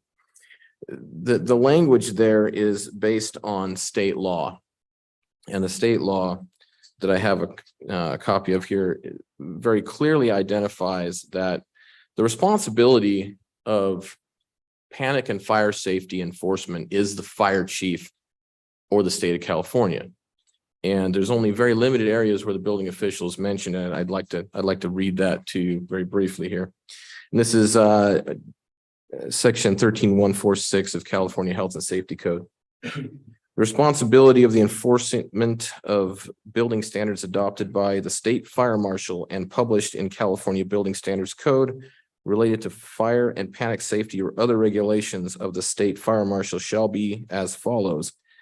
The city, county, or city and county with jurisdiction in the area affected by the standard or regulation shall delegate the enforcement of the building standards relating to fire and panic safety and other regulations of the state fire marshal as they relate to R3 dwellings as described in section 1201. It states two items there for dwellings only. The chief of the fire authority of the city, county, or city and county, or his or her authorized representative. Or item two, the chief building official of the city, county, or city and county, or his or her authorized representative. Every other item of this state regulation does not contain building official, which means that commercial construction of any kind or anything that is not a dwelling is technically, when it comes to panic and fire safety, the authority of that fire chief. And there's only three real options. They can have their own representative within their fire department. They can give it all to CAL FIRE and say, this is yours to do, or they can enter into an agreement and delegate the authority, which is what we've entered into here. But once again, this is tricky. We have 9 fire districts operating under one joint powers authority. So once county council and I were satisfied with the language, we tested that language by sending it to the state fire marshal's office to say, is this legal to do?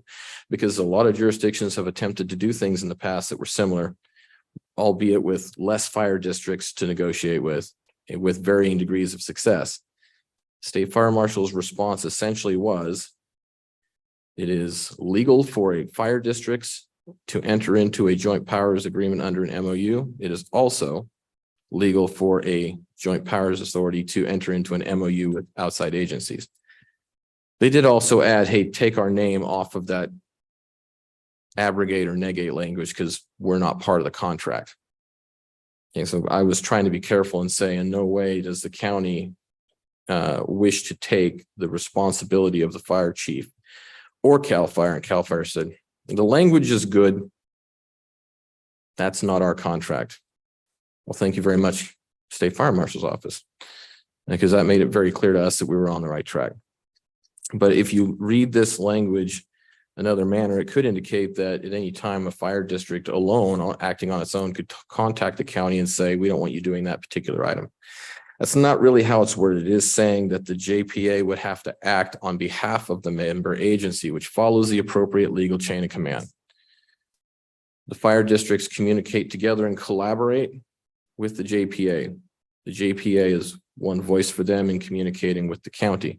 So there is a process to add or subtract, but that does give adequate flexibility to the process, because as staffing changes, as budgetary constraints happen, as the fire industry changes and fire prevention regulations start growing, there may be decisions made where the JPA could decide we can handle it, we'll take it all back. Or some of those member agencies that retain some of the services could say, we have a short-term issue here.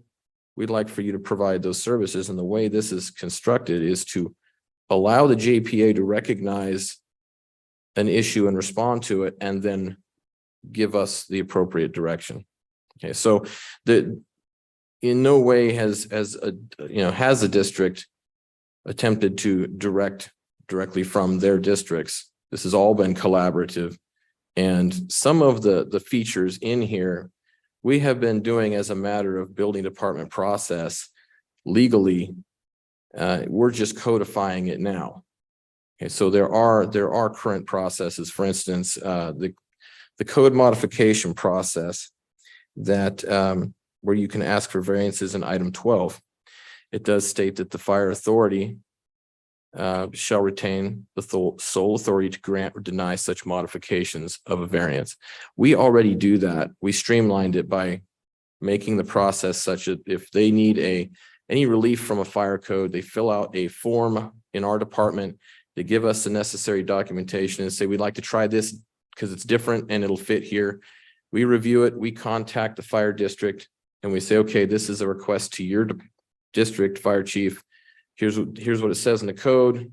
This is our sentiment. They get to make the decision. They document their decision and we let the applicant do what they need to do. We've been using that process for 3.5 years already, and that is a working system. It has sped things up dramatically. But what if there's a fire in the backcountry and the fire chief is unavailable for a month? A commercial project may sit, and time is money. So having the opportunity to review, having the opportunity to get it to them using this process, it's proven to be solid, and we just wanted to make sure it was retained in the document. That being said, there is something that sounds a little harsh, but it's basically standard indemnification language. Item 10, should the parties not reach agreement on an interpretation of state building standards or on interpretation of a stricter district standard adopted in lieu of the building standards, the fire authority's interpretation shall control. In such a circumstance, however, any claim, cause of action, or other proceeding that can be reasonably said to result from the authority's contrary interpretation shall be deemed to be arising from or in connection with or caused by the fire authority to trigger the authority's indemnification and defense obligations. Essentially, what that's saying is, as the fire authority, as the fire chief, they never, in state law, they never relinquish their authority or their responsibility, and occasionally there may arise a different interpretation of the code because of the state law saying that fire chief generally controls. We have to acknowledge that they have a greater understanding of their staff, their district, their equipment, and the abilities of their district to maintain fire protection and fire prevention. So if they do make an alternate decision, it's never been a position of a building department to argue, and that's been consistent. But going beyond that, the county is essentially just protected here to say that if the district makes the decision, we are not responsible if there's any issues there. That being said, though, we have a great working relationship with these districts, and every fire chief shares our general interpretations across the board of fire and panic safety. We have an excellent working relationship, and we've built that over the last 3.5 years. I don't anticipate this being an issue, but it is standard legal language, and I wouldn't necessarily remove it or change it. Just to acknowledge that, if you read this, it might sound like we're pushing something off. We're not pushing something off. We are acknowledging that they are the experts, and especially the experts in their districts. And not only should they be afforded the right and privilege to make those decisions, those legal responsibilities are built into law, and we need to acknowledge that. What I'd like to do next is just identify that we didn't just bring you an MOU. We've been putting together the program. So should you sign this MOU, we are weeks from flipping the switch. We're ready to go. We've retained an expert who, after 30 years of plus years of fire service, retired and then decided, I want to get back into it. And he decided he wanted to be a permit technician.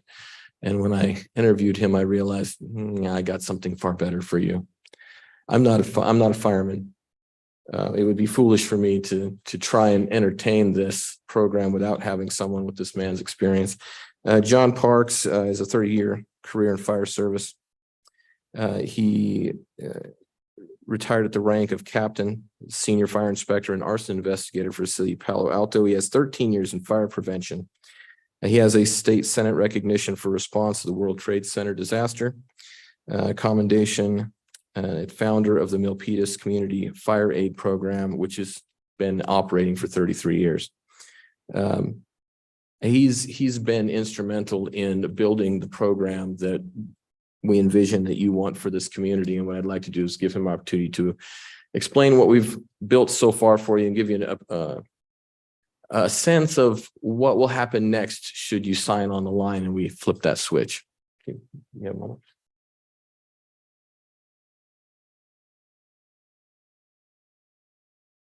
Thank you. Good morning, almost afternoon, distinguished Board of Supervisors, CEO, Council, Fire Chiefs. I'm honored to be here. Thank you, Doug, for that introduction. One of the things I did last night was I realized that there might be some questions about not so much what we just talked about, because Doug has a pretty good handle on that. I think it's about customer service. And what I did was I wrote a mission statement, and I would like to present that to you now for a minute of your reading, if that's okay.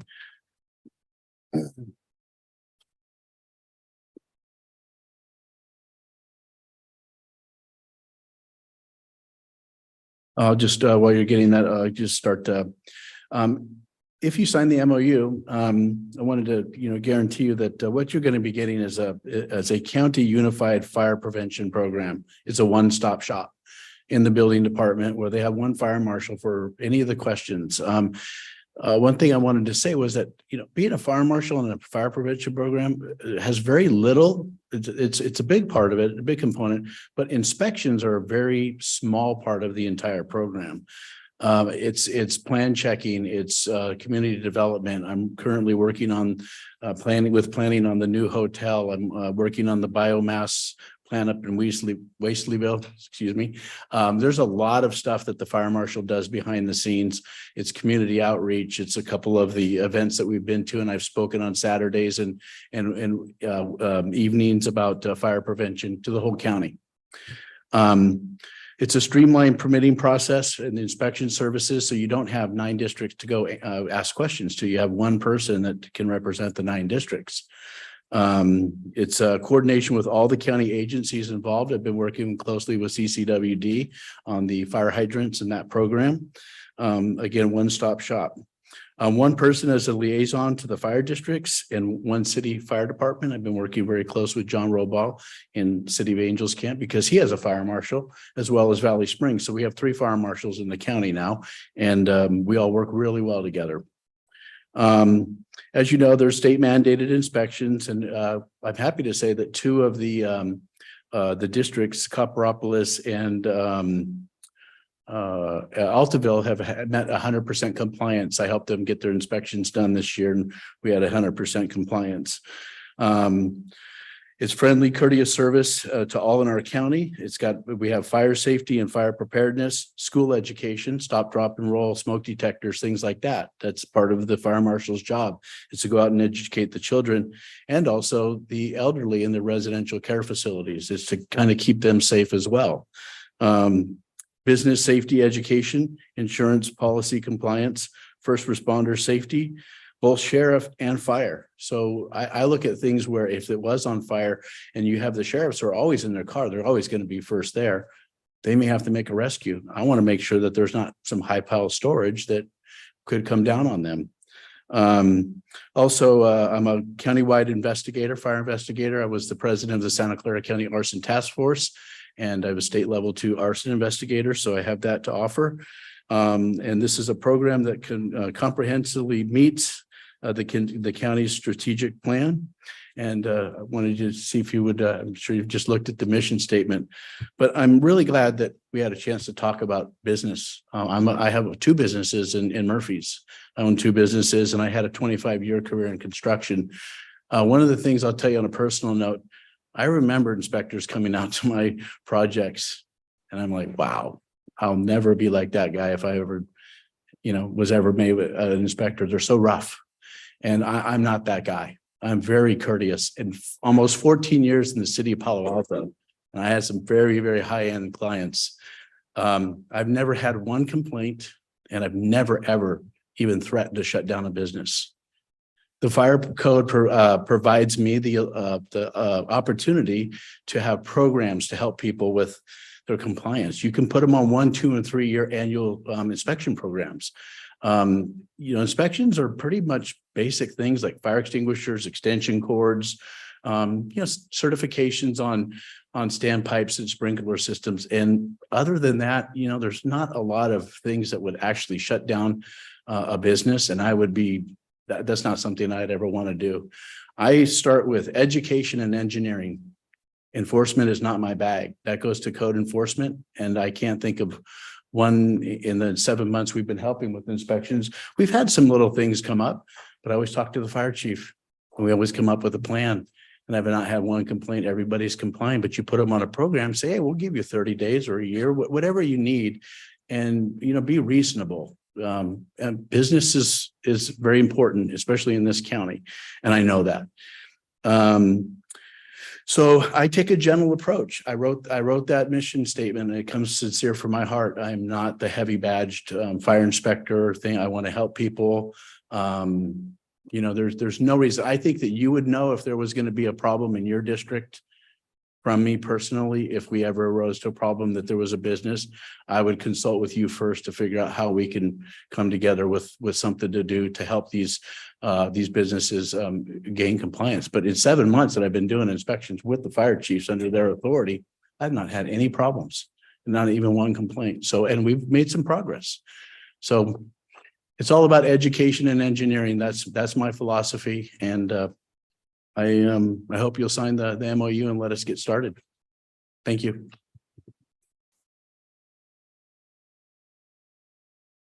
All right, good morning, board. Mike Johnson, Evans Pass Fire, but probably more specifically today is the president of the Fire Chiefs Association. And I got also the vice president of the JPA over here, Chief Dickinson. I just want to say a special thanks. Number one, to the collaboration of the county, the fire JPA. I really do feel like our unity over the last few years on a myriad of things is seamless. And I really do feel like we are collaborating to provide the best level of service we can for our community and take it to the next level. And a testament to the man just behind me, Doug Oliver. He had a conceptual idea when he came here to the building department of what we could do. And we embraced it. I know personally, I trust him fully as a professional and the direction we're going. And we do need to collaborate. Your county fire department is consisted of 9 independent districts. We are the county fire department. And I say that with a lot of pride in my heart. But along with that, we lack what big fire department or a whole county department would have. And none of us want to give up our autonomy. So nobody wants to remove that. But if we did have a bigger group like this JPA, the vessel, essentially, that gives us the ability to work together with MOUs, we can leverage our resources. And fire prevention is lacking. It lacks in my district. A subject matter expert like John Parks is a true asset, and I hope he sticks around for a very long time, because they're bringing things to our attention, because we put a lot of fires out and run medical calls. Not a lot of us come from a fire prevention background like John does. So we fully support this, and special thanks to you, Sarah. You have worked so hard for the JPA, and on this specifically, your patience is, I don't even have words. So thank you for that. I appreciate that. I can't totally take credit on this one. One of my deputies, Julie Moslowitz, worked really closely with Doug on this. So I would take credit, but I can't. No, you're awesome. And thanks to your staff. Is there any questions from the board at this time? Any board questions? Yes. Oh, Chief Dickinson. So as representing the JPA, I just want to say that as an example, I do have a fire marshal. It's Ryan Hamry, and he's very good at what he does, but he also has another job as an arson investigator, and he goes up and down the state.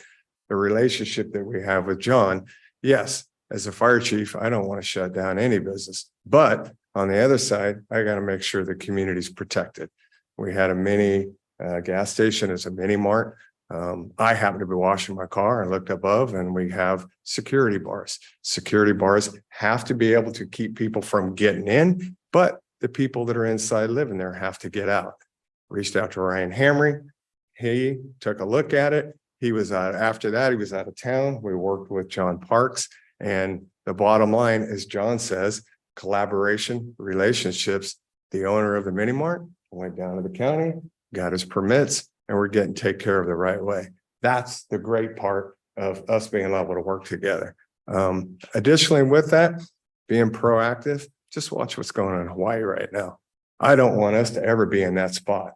When I go to bed every night is to make sure the community's safe and that I don't have an issue, even as what's going on without me with once in a while having to close a company, that a fire doesn't happen, that somebody doesn't die in a fire, and we didn't do the right thing. So collectively, I think we're doing the right thing. And I think it's showing that this county, the board, Doug, the rest of the fire chiefs, we're very proactive, and I'm proud of that.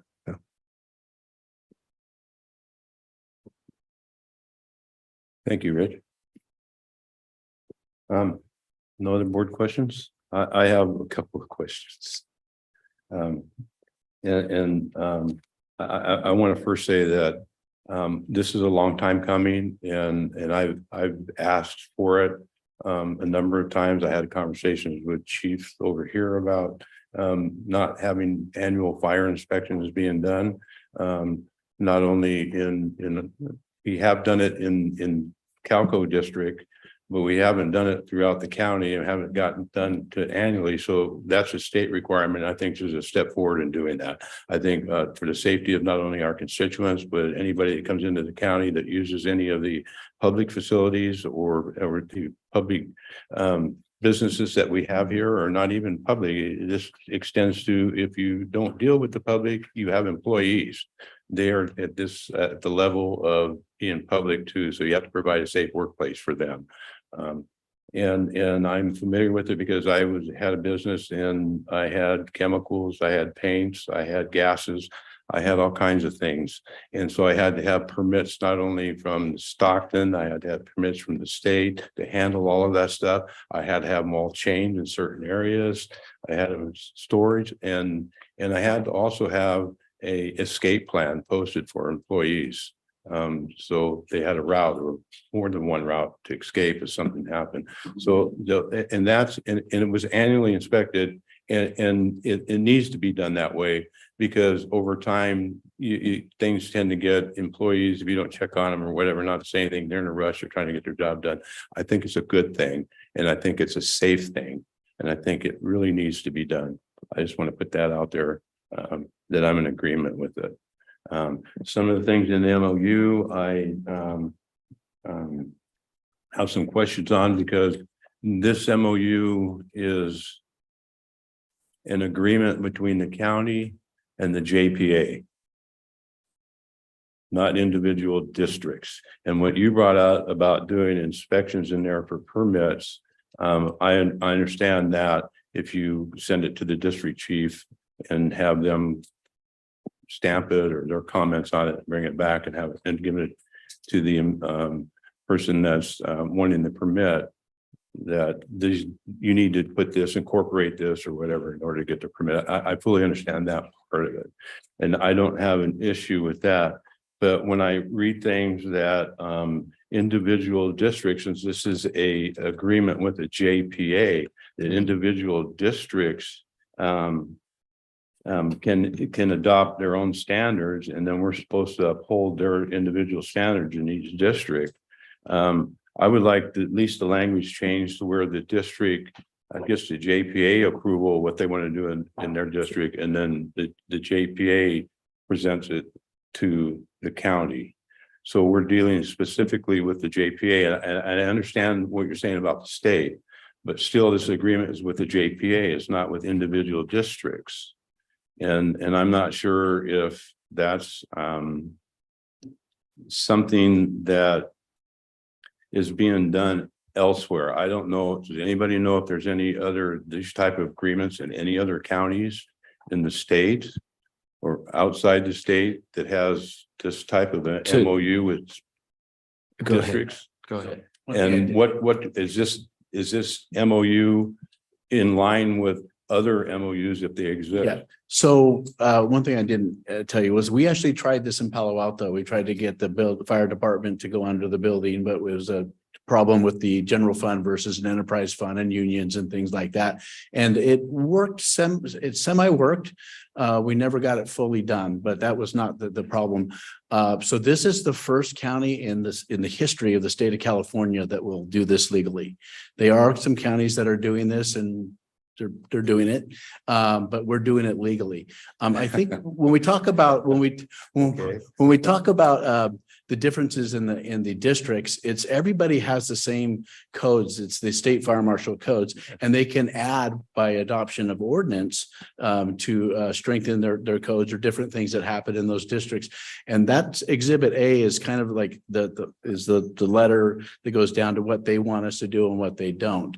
So I didn't see anything in there that was anything more than just the districts having a certain different, like Ebbets Pass has a sprinkler ordinance. So I know that, and I know I have to plan check for those kinds of things. I'm not really sure if there's anything more than just some minor nuances with the ordinances. I just had, it doesn't specifically spell that out in here. It seems to me that if a district wants to make changes in something in their district, then they can just go to the county. And when I'm saying the agreements with the JPA, and so I'm saying they need to go to the JPA and then the JPA come to the county. So I think Supervisor Topanelli, Section 11 does make it clear that if a member district or the JPA as a whole wants to alter, say, okay, county, we no longer want you to do this function for us, that does have to go through the JPA. Like the district would go to the JPA and then the JPA would convey that to us.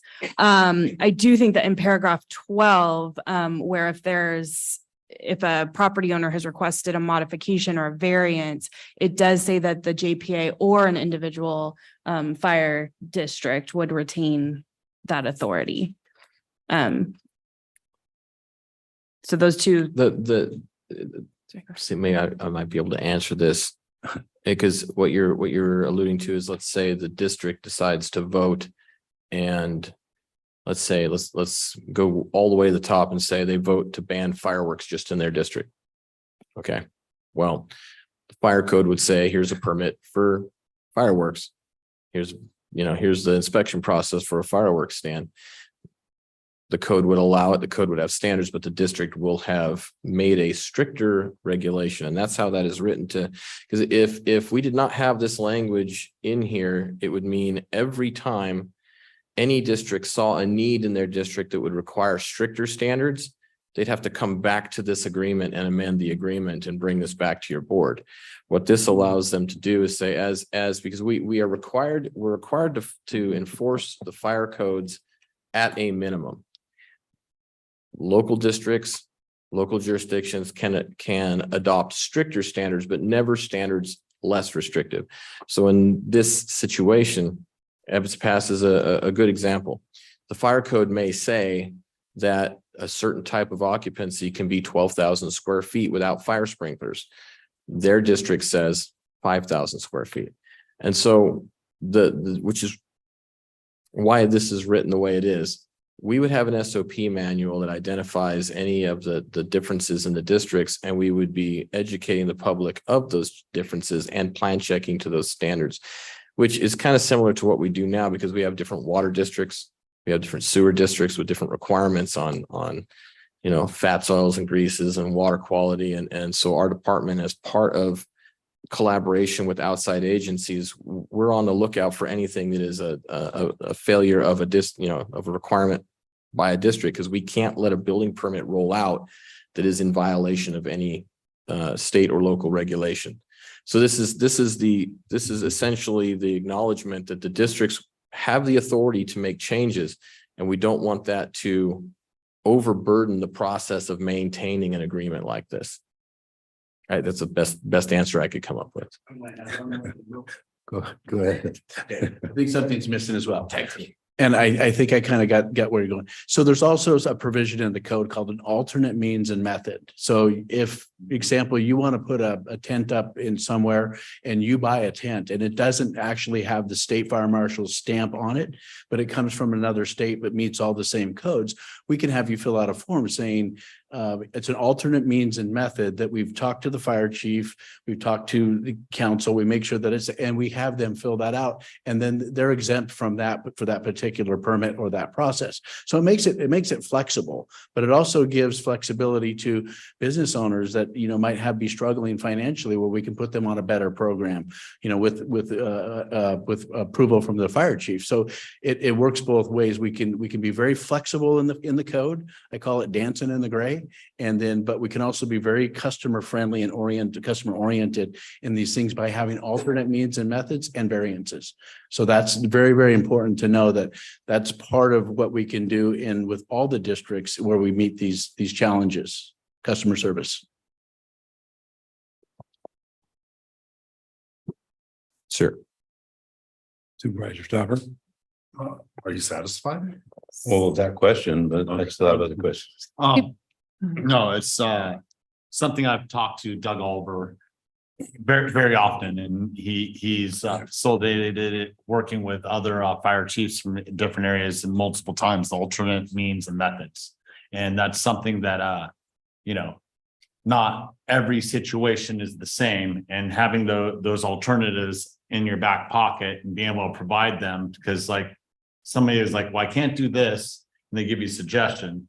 You have those in your back pocket, and it's like, you can't always give them exactly what they want, but you have the idea and the means to give them the alternative to be able to provide that. And that's something that I've always been a fan of doing in our county in many situations. So right. And that's something, when I read this, when you first handed it to us, I felt like that was part of your intention. Thank you. Supervisor Garamendi. I just got one quick one. I just want to make really sure I'm understand this, because we have to look at these things as 20, 50-year agreements. One thing this job has taught me, things stick around for a long time. And, right now we've got a great program set up here, but if things change in the future, if the county inspector comes in and disagrees with the local fire chief, or the business owner doesn't like what's going on, our local fire chief still retains the authority. They're just not responsible for all the inspections. So through our local fire chief, would they be the ultimate vote? And then through the JPA, if we need to amend it, or where's the buck stop when we don't have such a great collaboration as we do today? Supervisor Garamendi, if I could respond to that, the way this MOU is set up is that when it comes to the county's delegated tasks, we would be answering to the JPA, not to the individual districts. The individual districts would, if they had any concerns, they would go to the JPA, and the JPA would address those concerns as it sees fit and would provide us direction with respect to the tasks we're doing on behalf of all the districts. Okay. So if Moke Hill Fire decides that they don't want to be a part of this 30 years down the road, they can withdraw, correct? Correct. To be clear, I think we can sum this up succinctly by saying the county is providing a service to the fire districts that enhances the county's services as well as the fire district services. But we're in a position where we are providing the service. So we are taking, some direction from them on what we are to do and how we are to do it. I know that, as a county organization, typically, other than the state, we're the top. But when it comes to collaboration like this, sometimes in order to be the most efficient, sometimes we have to be in a position of service. And that's what this MOU represents. Thank you. I mean, we all feel very close to our fire districts. Supervisor Follendorf has a question. Thank you. Yes, Amanda. On the first question I have, most of it got answered, but I still am a little worried about the process if anything's changed, and it sounds like everyone is asking it in a different way. So is there a way to put it in layman terms to the public, knowing that this is an advantage for everybody, but get it clear? So we understand how that works better, or if a constituent comes to the board, we're able to educate them on this new process. The other thing is, with these changes, how does this impact the SOI for these districts with LAFCO? So for example, if we're adopting these new expectations and standards, how is that going to meet the SOI under the LAFCO policies of the sphere of influences of what each of the individual districts are providing for the areas? And that might be a Julie or Sarah more research, but looking from the other side of it, I am concerned about how that adopting this will trigger down the line under the LAFCO jurisdiction with SOIs.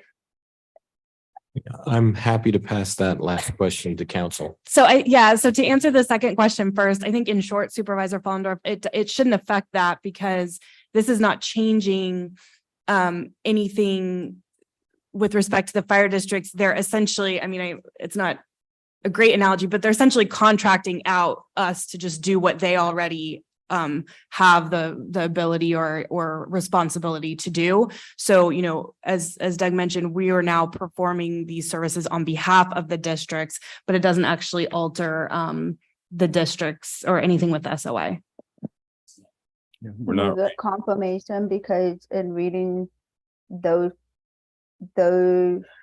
policies under 1.3 and 1.4 of the LAFCO policies of the SOI, I am concerned about it. Doesn't mean I don't support this. I think this is a great idea, and I'm happy to see this coming before us. I just want to make sure that we do our due diligence and dot our I's and cross our T's.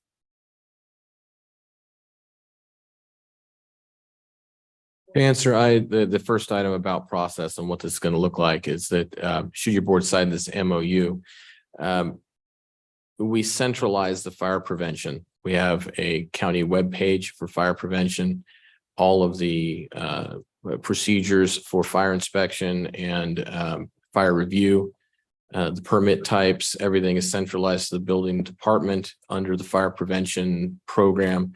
And we start pushing out information to the public on the general process of obtaining fire permits, fire reviews, fire inspections, mandated,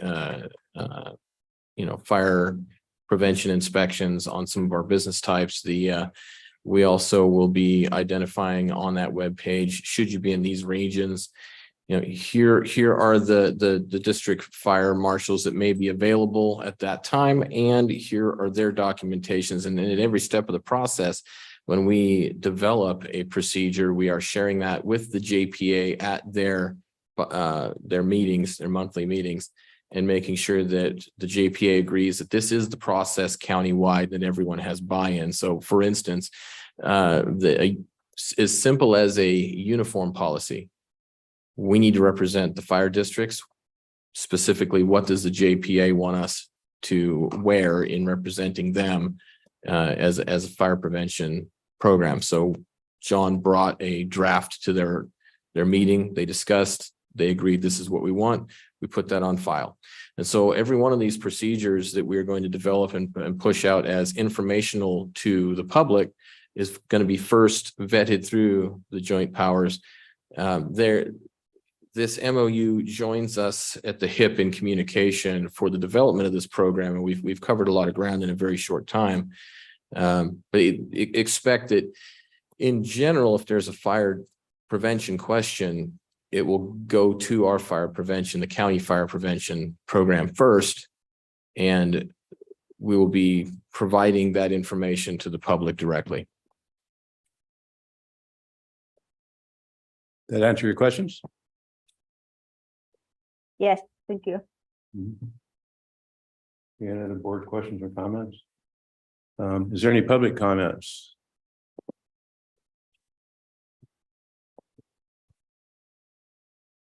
Good morning.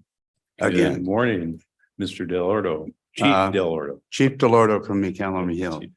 I just want to share a couple things with you. The Great Fire of 1854 that wiped out the commercial area in McCallum Hill. I read a clipping from an old newspaper that said the fire department ordered that when it's rebuilt, Main Street would be 50 feet wide, Center Street will be 60 feet wide. And if you go there today, you'll see that that's, for the most part, exactly what it is. So the code enforcement has always been historically with the fire departments. By the way, I wasn't there in 1854, but but this is, August is my 60th anniversary of joining the fire department. Oh, So I've been there for a couple of days and seen it a little bit. I've also watched the fire service for Calaveras County grow through those years. I happened to be in this meeting room for another subject years ago when somebody from, I think it was Dorrington, came in. A lady said, we have no fire protection because all the districts were small, built around the communities. And the county took it upon themselves to do a county-wide fire district outside of all the other districts. They came and they offered each district workman's compensation insurance, fast attack engine, if they would take care of the outside area. So that evolved. Then they created the county fire. And at that time, they thought that one size fits all. And the department kept getting bigger and more expensive and not getting that much more done. They contracted with Cal Fire, they contracted with Cal Fire for a very big dollar amount and eventually decided they weren't getting their services when I was on the board. Created a county fire department and that started getting out of hand cost-wise and productivity. So the Board of Supervisors went to the districts and caused all the districts to take in additional property. So McCallum Hills 1 square mile is now 35 square miles. I have 20 seconds. The authority stays with the fire districts. There's a lot of people that want the one size fits all. Your LAFCO people will do the same thing. It doesn't work. Thank you, Chief. Any other public comments? Just a question, David Barboza from Valley Springs. I was just listening to all that and I have a little bit of experience in that. So I just have a couple of questions. With the 9 districts, are we going to be able to adopt a common set of codes and ordinances? And then what about permitting and ordinances when you're talking about high piled storage and flammable liquids? Are we going to be able to have within all the 9 districts the same ordinances, fees, and structures? And what about things like fire access and water flow? Because as I go around this county, there's enormous differences in fire access, roads, and water flows. Are we going to be able to come to consensus on that so that our prevention person is able to enforce that among all the 9 districts? Or are we going to have this variance process where we're continually going, yeah, well, okay, Bob, not in my district. We can make a variance for that because that'll make his life incredibly different. I worked within the JPA, so I want to have some protections for him doing his job too.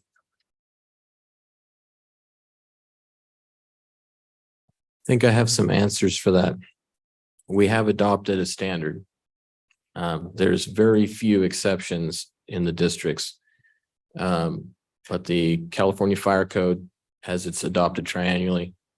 The California Building Code, the state mandates that are on the books and health and safety codes, those are our drivers for this whole thing. Like I said, there's only a couple of differences, and those are, Ebbets Pass has a square footage for sprinklers. Not to say that the JPA couldn't convene and say, let's make that uniform across the board, but there's very few things that aren't standard. So it's important to note that we do have a minimum standard that we will be enforcing across the board. I'm sorry, sir, that second question. Oh, the water. Where'd you go? There's the water. There you go. Fire flow. We have a standard for that as well. And since John has been here, we've been meeting at locations where the water supply hasn't been as maintained as it should have been. And we've collaborated with those business owners and improved that water flow. I will say that, if you see a black tank out there with a connection, sometimes an engine captain isn't going to hook to it because he doesn't know what's in that thing. We've worked with the JPA to develop a placard that if we inspect that tank and it is serviceable and it meets the needs of the fire department, we can placard that tank and say that this is safe to hook up. Anyone from California who responds to a wildfire can see that tank, see that placard, and know I'm not going to ruin my engine pump hooking up to that thing. So we're already improving that level of enforcement of the minimum fire standards. And in no way has it impacted the county or the business owner in a manner that was generating any complaints. It's just, I didn't know we had to have that. And, they respond. So driveway size, roadway widths, all the 4290 elements, they are standard. We are already working with the districts and improving that level of fire protection on site on many current sites. And whenever there's a change of use or a new building that goes in, we evaluate to see, does it need to increase with the work that they're performing? So kid gloves always, but we are slowly improving that fire protection and water storage in the county currently. Any other public comment? Is there any public comment online? There is not. All right, I'll bring it back to the board. I want to say this before we go and ask for a vote. My main concerns are affecting the businesses. And I think we really need to work with the businesses because a lot of them haven't been inspected.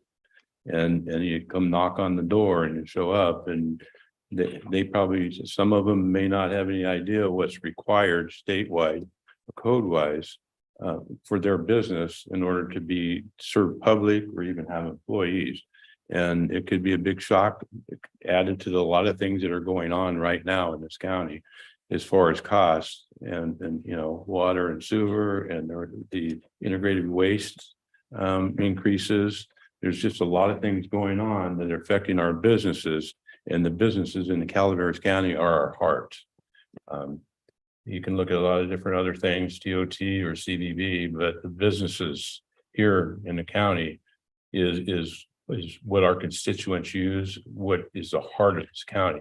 And we need to make sure we work with them and be able to keep them in business and not just close the door on them and say, no, you got to fix it or get out. That's not the way we need to be. We bring them up and they're aware of what needs to be done and they're aware of this is an annual inspection. It's not just being pushed on by the county. It's just not being pushed on by the fire district. This is state code. This is a requirement, and we're trying to catch up now to make everybody safe here in the county that uses these facilities. So I want to make sure that we're very adamant about that. Well taken, sir. And I would say that, I would hope that it make you feel better that our initial move will be to send out flyers to every business owner that has a business license and, has a business location with information on the common things that are normally looked at in a fire inspection so that they have the opportunity to evaluate their scenario before we get out there. And that we will be working collaboratively with them to improve fire safety when they can expect us to show up and what to expect. So the opening move is communication. Okay, with that, I'm open for a motion. Just one thing before I make a motion, I just wanna, back Mr. Toffenelli's words up, more often than not, if we can provide a roadmap to success to help our businesses in the community, that's as simple as it gets. I think you said that, giving them time, not being going the penal way, so much as giving the opportunity to have the time to be able to come to within the compliance standards and giving them a roadmap to how to do it the easiest way possible. So thank you for that. With that, I'll make a motion.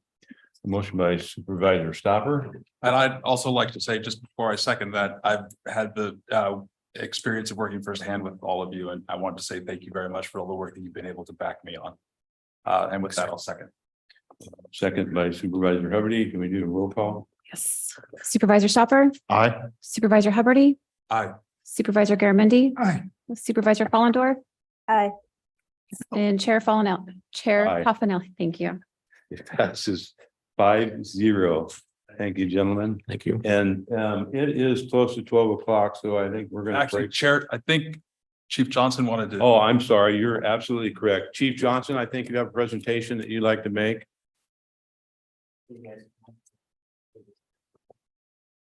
Oh. If you don't mind, can we approach? No, come on, come on. Absolutely. Yeah, come on.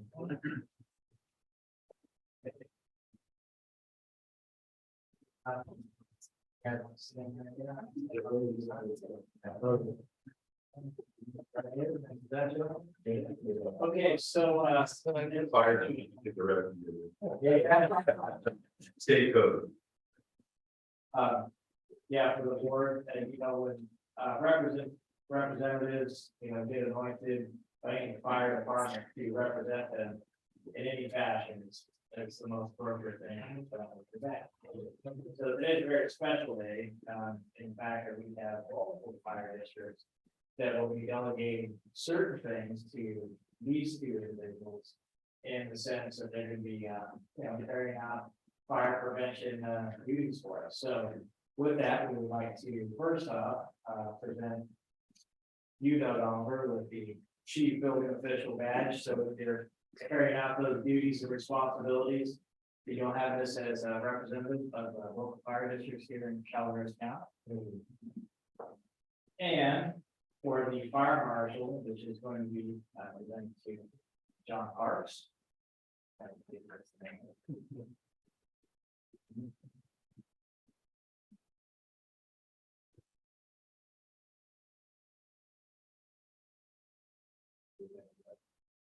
That he's getting that open so he can be pinned.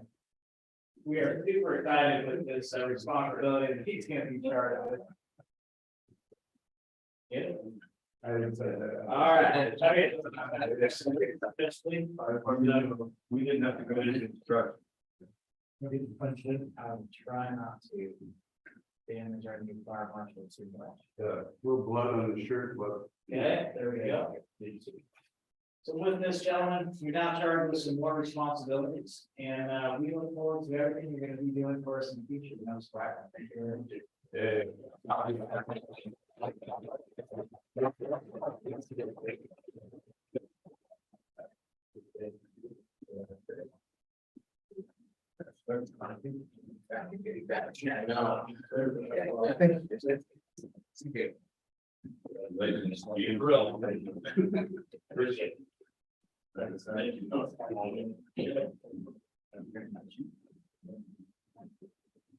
Just to even.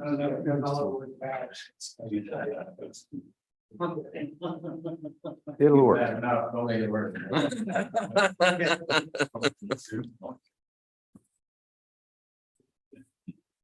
Thank you.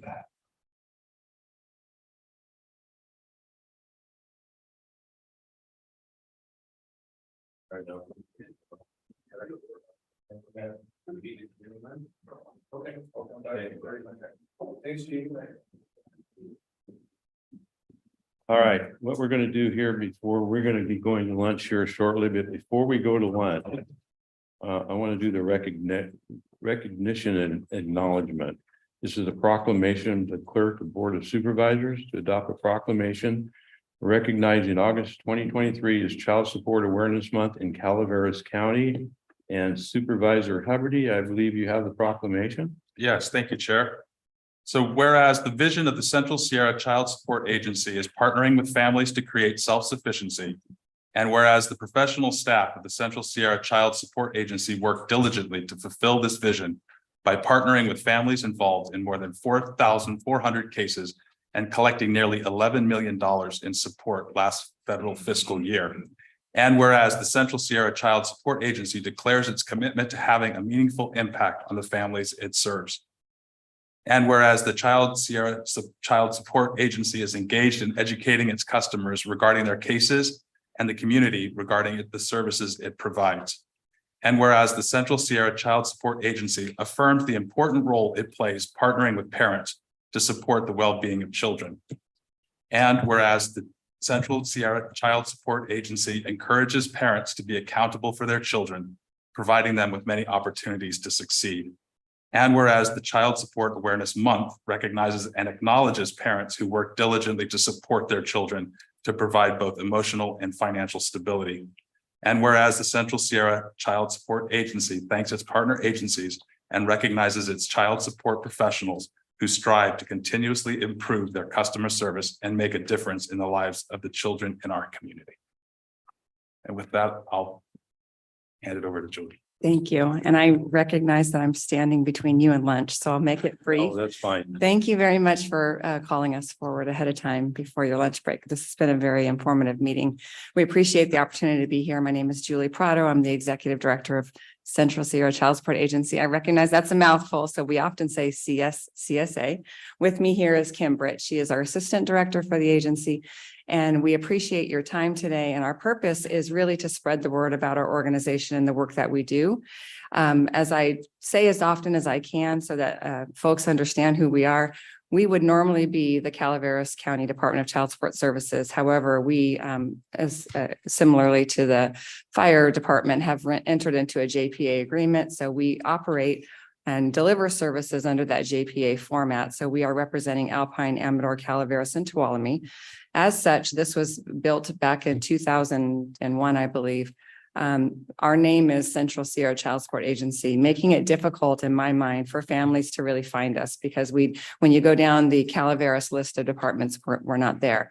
So it's upon us to make sure that we're out there more than we have been over the last 20 years. We've spent the last 3 or 4 years ramping up our marketing so that we can make sure that we can meet families where they're at. We are working with, we're on the bus system here in Calaveras County. We're working with the library. We're developing a stronger relationship with Miss Allen and her team.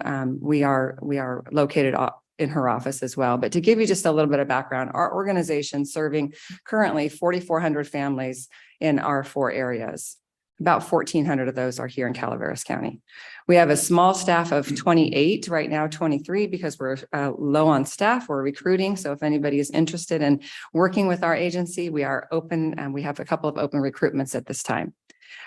We are the 28 staff, that small staff are collecting nearly $12 million a year in child support.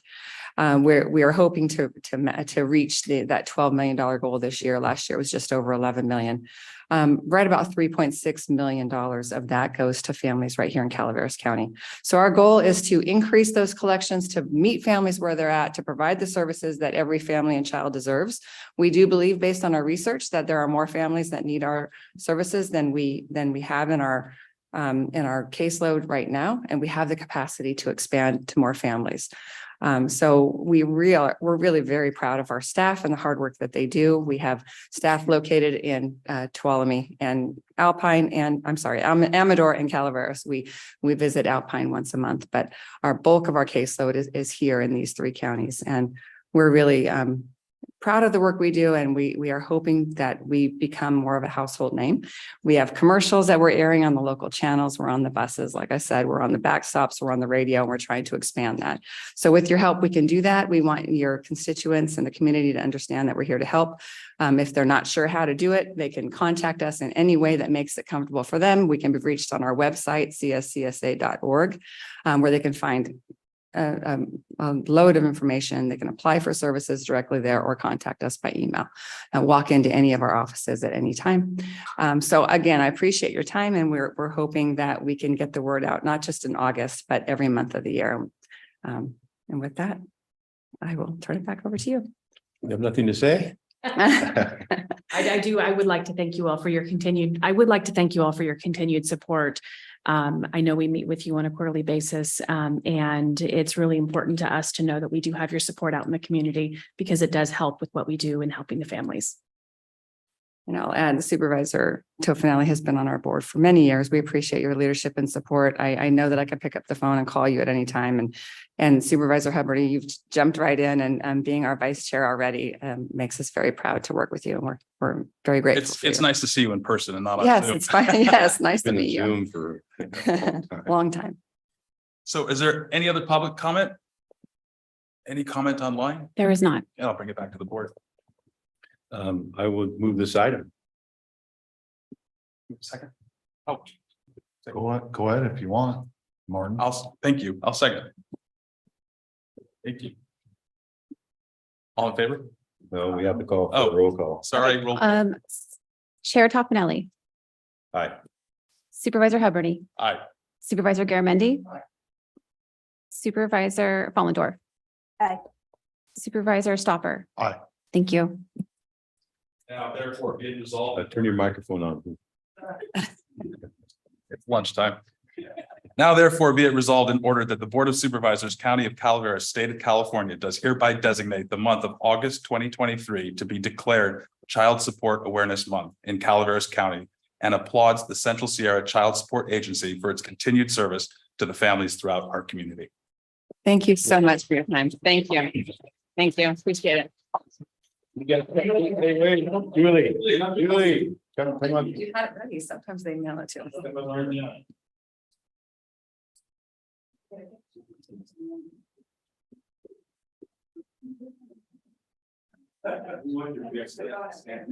on the bill.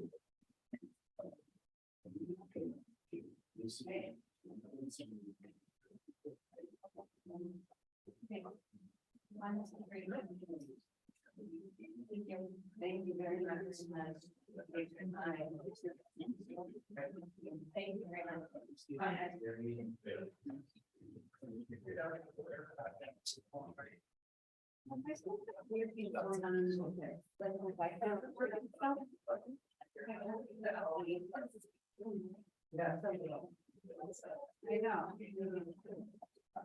All right, I have 10 minutes after 12. We're gonna take a lunch recess at this time. And we will go till 1:30. Is that good? So we will reconvene at 1:30. Okay.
Okay, Amanda, can you hear us okay? Can you hear me? Yep, we can hear you perfectly. Awesome. Thank you. Yep.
All right, we are back for the afternoon session of our regular board meeting of August 22nd, 2023. Our next item on the agenda is item number 20. I am being told it's been pulled for a later date unless the board wants to move forward with it. I will pull the board. Starting with Supervisor Stopper. Do you want to move forward to this item? I'm more than willing to consider this item and just have some questions put forward in the future. So Amanda? I'll go with the majority of the board.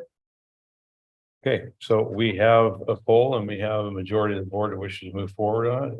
Corey, do you wish to take up the item?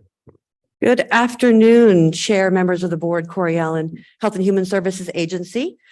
Today, we anticipated a presentation from the Amador Tuolumne Community Action Agency, Joe Boers, in regards to the programming that's done for and by Calaveras residents. Not by Calaveras residents, but for our community.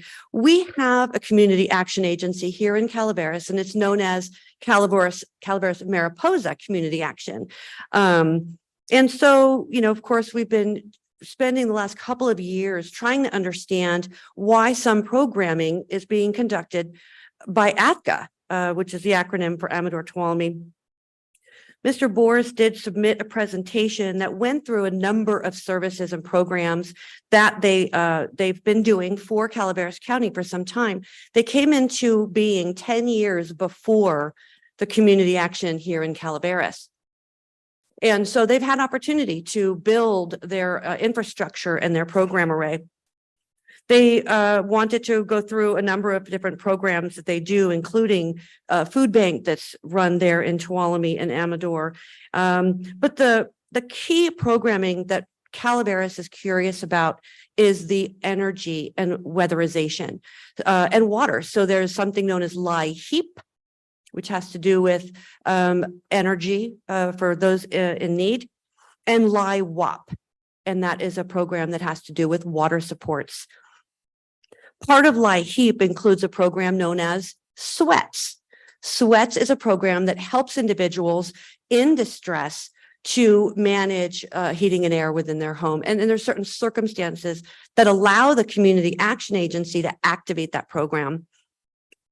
I'm going to go through and not go through some of the programming that hasn't been of question by our county, including tax support and Lifeline Medical Alert. Those are things that we can certainly work on outside of this board arena. Housing programs also are supported through ATCA, mainly because they manage and administer the continuum of care, or the COC, for the region. And so they have staff that are dedicated to making sure that the database is active and working and functioning, and they do the point in time count for homeless. And then some of the dollars that come down, state or federal dollars, they will administer and distribute to counties and to entities. So there is a bit of a housing component, not of question in this conversation. ATCA reports that they served in 2022 250 homes under the 2016 Water Energy Grant. This is not a grant that normally our Community Action Agency would manage. Our Community Action manages Community Services Block Grant dollars.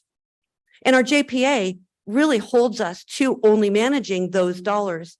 We've spent the last 2 years working on updating that JPA in order to be able to braid these additional fundings, things that might come down through propositions like this one I've mentioned, Prop 84 water conservation, Prop 1 water conservation, and well water testing. So ATCA does conduct and complete these programs for Calaveras, but they're also doing that with Amador and Tuolumne. They're stationed in Amador and Tuolumne. The SWEATS program is of really important note, because when we've had federal disasters like we did this New Year's Eve, we opened up a full shelter operation. 2 weeks in, We had an individual that the Office of Emergency Services beautifully supported by getting them into a hotel. They could not, based on the red tagging on their home, access their home. We reached out to ATCA and ATCA responded and did provide support. And that's when I learned there's this program called Sweats. And then now, of course, every time we have a disaster, I'll get, yes? Okay. How did they provide that service? Through Sweats? Because I have emails that say different than that. Oh, you know what? I would love to hear those as we talk through this. This is Yeah. one example. Yeah. One example where an individual that our housing manager was working around the shelter time. So we were 16 days in on this federal disaster with the mudslides and the flooding. And we did, the frustration that we're facing is that we didn't just have someone reach out and say, hey, we have a service, it's called Sweats, or hey, we have a service, it's called LIHEAP. My staff has been outreaching and calling and asking, can we please have this service? And learning about what the service is in real time. So that's one of the examples that Joe had in his presentation around supporting someone through the Sweats program. We are currently, or just wrapped up August 14th to 20, we had a heat issue. That is where the state activates the Sweats program. My staff has reached out and asked, can we please have some information? And 3 days after the event started, we got a flyer, we were able to push it out, and now that event has extended. So what I want to express to you is that it really takes a lot of energy to try to get some of these services in Calaveras County. And we desire to partner and we desire to do good work together. I'm just at this stage interested in identifying ways where we can have these services brought locally so that we can braid them right out the gate with our Office of Emergency Services response, our disaster response that we do through Health and Human Services, and through our community partners. I know that Mr. Boers has indicated that he maximizes all of the spending that's allocated to Calaveras in the LIHEAP program. That's the energy program. What I don't know is in that budgeting, when you have multiple counties, how much money is able to be shifted from county to county or program to program. It's very difficult to really sip down into that detail. If Calaveras County ran its own LIHEAP and Sweats program, it would be 100% Calaveras residents served in real time. With that, I just want to let you know, I have Stacy Johnston, who's your executive director of the Community Action Agency here in Calaveras, on the line, as well as Lucy, her consultant that works with her. And I believe there's some members of CSD also listening in to today's conversation. And I'm happy to answer any questions. But before I do, if you don't mind, I do want to wrap with some thoughts. We have one goal. Can I interrupt 1 second? This is the interpreter. Now you're saying LIHEAPs and Sweat. Can you spell those for me, please? Because I'm not understanding what words those are. Absolutely. And thank you for calling that out. LIHEAP, all capitals. And Sweats is S like Sam, WEATS like Sam. Great. Thank you. I thought so, but I just wanted to make sure. Oh. Thank you very much. So important to know. So the one goal is that we excel in meeting the needs of Calaveras County residents. Is that occurring now? When I look through and see how much energy we are spending to try and access information and access materials that will distribute to our community so they know we have these programs. We have people who don't know that the programs exist. Can we increase our outreach? Absolutely. We are not funded through LIHEAP. We have a funded entity. And I believe that we can further the work. We do not currently have an MOU or an agreement, which means we don't have any ability to gather data, see if our outcomes are met. There's no logic model that says this is what we're going to do and this is what's going to come from that. Zero accountability to Calaveras County's board and to the residents. Accessing the Sweats program and LIHEAP has been challenging and is not always timely. That example at New Year's Eve, we were 16 days in. And the response that we got when we asked if we can activate sweats was, we don't typically do this for 2 to 3 days of rain. We had entire areas of Valley Springs and Angels Camp that were flooded out. Outreach is subpar. This morning before our board meeting, I reached out to the Resource Connection. They are identified in the LIHEAP plan that ATCA submits as the representative that distributes up to 500 notifications to people so that 500 plus people are notified of these programs.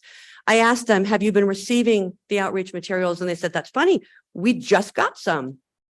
And I said, is this the first time? And they said, since prior to COVID-19, this is the first outreach that we've had. So in the state plan, we're being told that all this outreach is happening, but realistically, they're depending on Stacey Johnston, CMCA members, and myself to do the outreach on a program that's being conducted and paid for out of ATCA. I've talked to you about the JPA and how we will need to make some minor adjustments. They're already in the language. It's just now with the state of California for final review. And that will allow us to absorb other funding streams in addition to CSBG. Mariposa County manages their own LIHEAP in-house. We've been in consultation with Amy from that county. She's telling us that it is doable. So I just really want you to know that. And last but not least, I did speak to David Scribner. He is the director of CSD, or the Community Services Department. He indicated to me 2 years ago, because we started this conversation sometime back, right?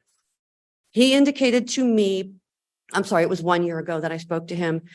ATCA would have to give up the program or fail to meet the obligations of the program in order for us to receive those funds.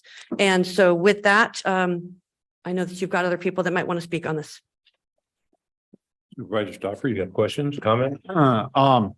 Well, it's key that the things you brought up about sweats, because in the end, you brought up the fact that, generally we don't do this for 3-day rain. More so, they said for fires.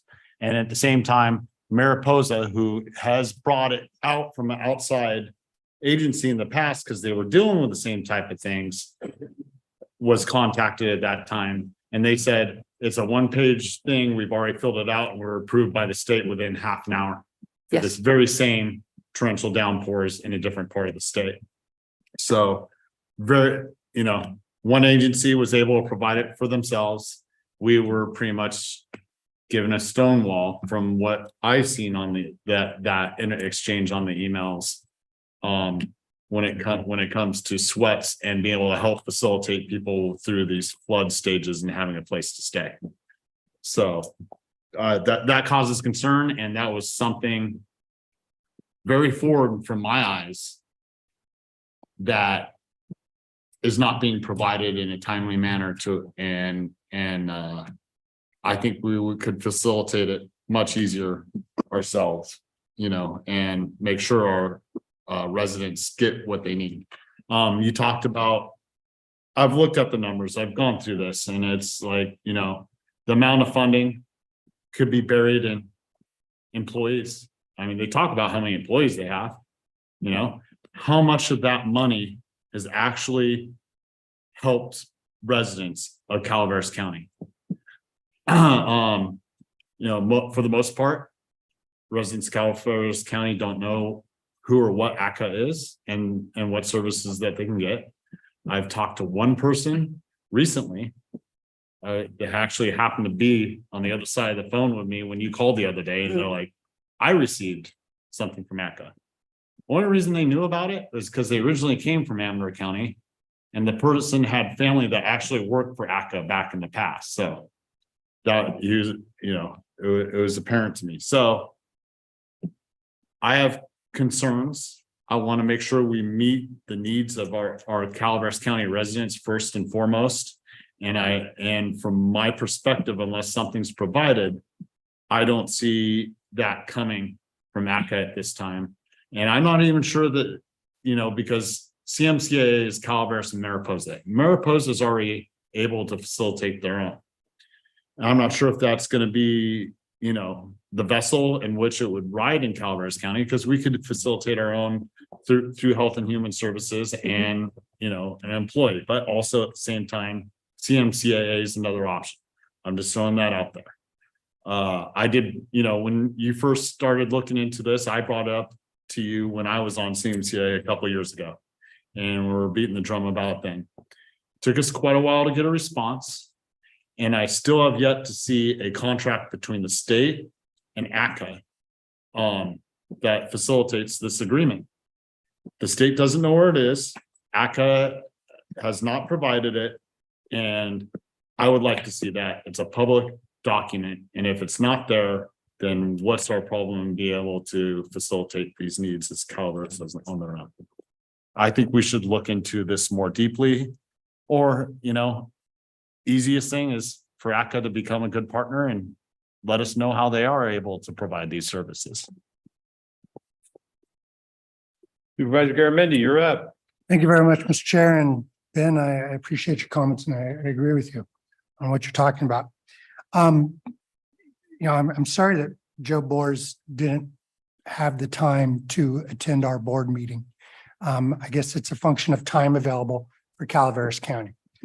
It would have been nice to have him here to show us, since most of us aren't very familiar with that guy. So as I understand it from your statement, we don't have an agreement. This board doesn't have an agreement with ATCA. The only agreement that Health and Human Services has with ATCA is in relation to the housing and the continuum of care, because we are a subrecipient to federal dollars that routes through their housing COC or the regional COC. So on these other programs that we don't have an agreement on, they're obviously using our population and our name to help bolster their grant applications. We don't know exactly what comes back to us, despite the fact that we are part of these. Correct. And they don't have any authority to represent us before these agencies. So I don't want to accuse anybody of fraudulent dealings, but what am I supposed to think if somebody's using our name and our population to go out and get money and not reporting on our behalf? I think that would be something I'd really like Mr. Bors to answer for us. What authority does he have to represent this county? Second issue is it's kind of redundant, as Supervisor Stopper put out, to have ATCA and CMCCA. Our own community action agency overlapping. I mean, why would we be part of an Amador-Tuolumne action agency when we have an action agency? If it wasn't, I don't understand that. So, I have a lot of questions that I don't think you're able to answer because you work for us and they're separate. But I would like to, we could discuss as a board when we get to further discussion, whether we should continue this program at all. I mean, there's no board action taken to make it into existence. Do we need a board action to terminate it? My concern is that those funds go directly to ATCA for LIHEAP and SWETS programming and LIWAP, which is the water program, because they were identified before we came into an existence as the person that would provide for Calaveras County. No one can find the agreement. No one can find any documents from the state on down. But that money earmarked for Calaveras is going to ATCA, and we will need to find a way where we can redirect that if we want it to come to Calaveras. Maybe when we get down to further discussion, we could entertain some sort of polling around that, see what the word is. Thank you. Supervisor Hubbard. I was just going to say that at the last CFCA meeting with Supervisor Follendorf too, Supervisor Follendorf was pretty heated about saying that we were unaware of anything that ATCA was doing. I was wondering if Stacy's on the line and could report to that meeting. Yes, she is. Good afternoon. Can you hear me?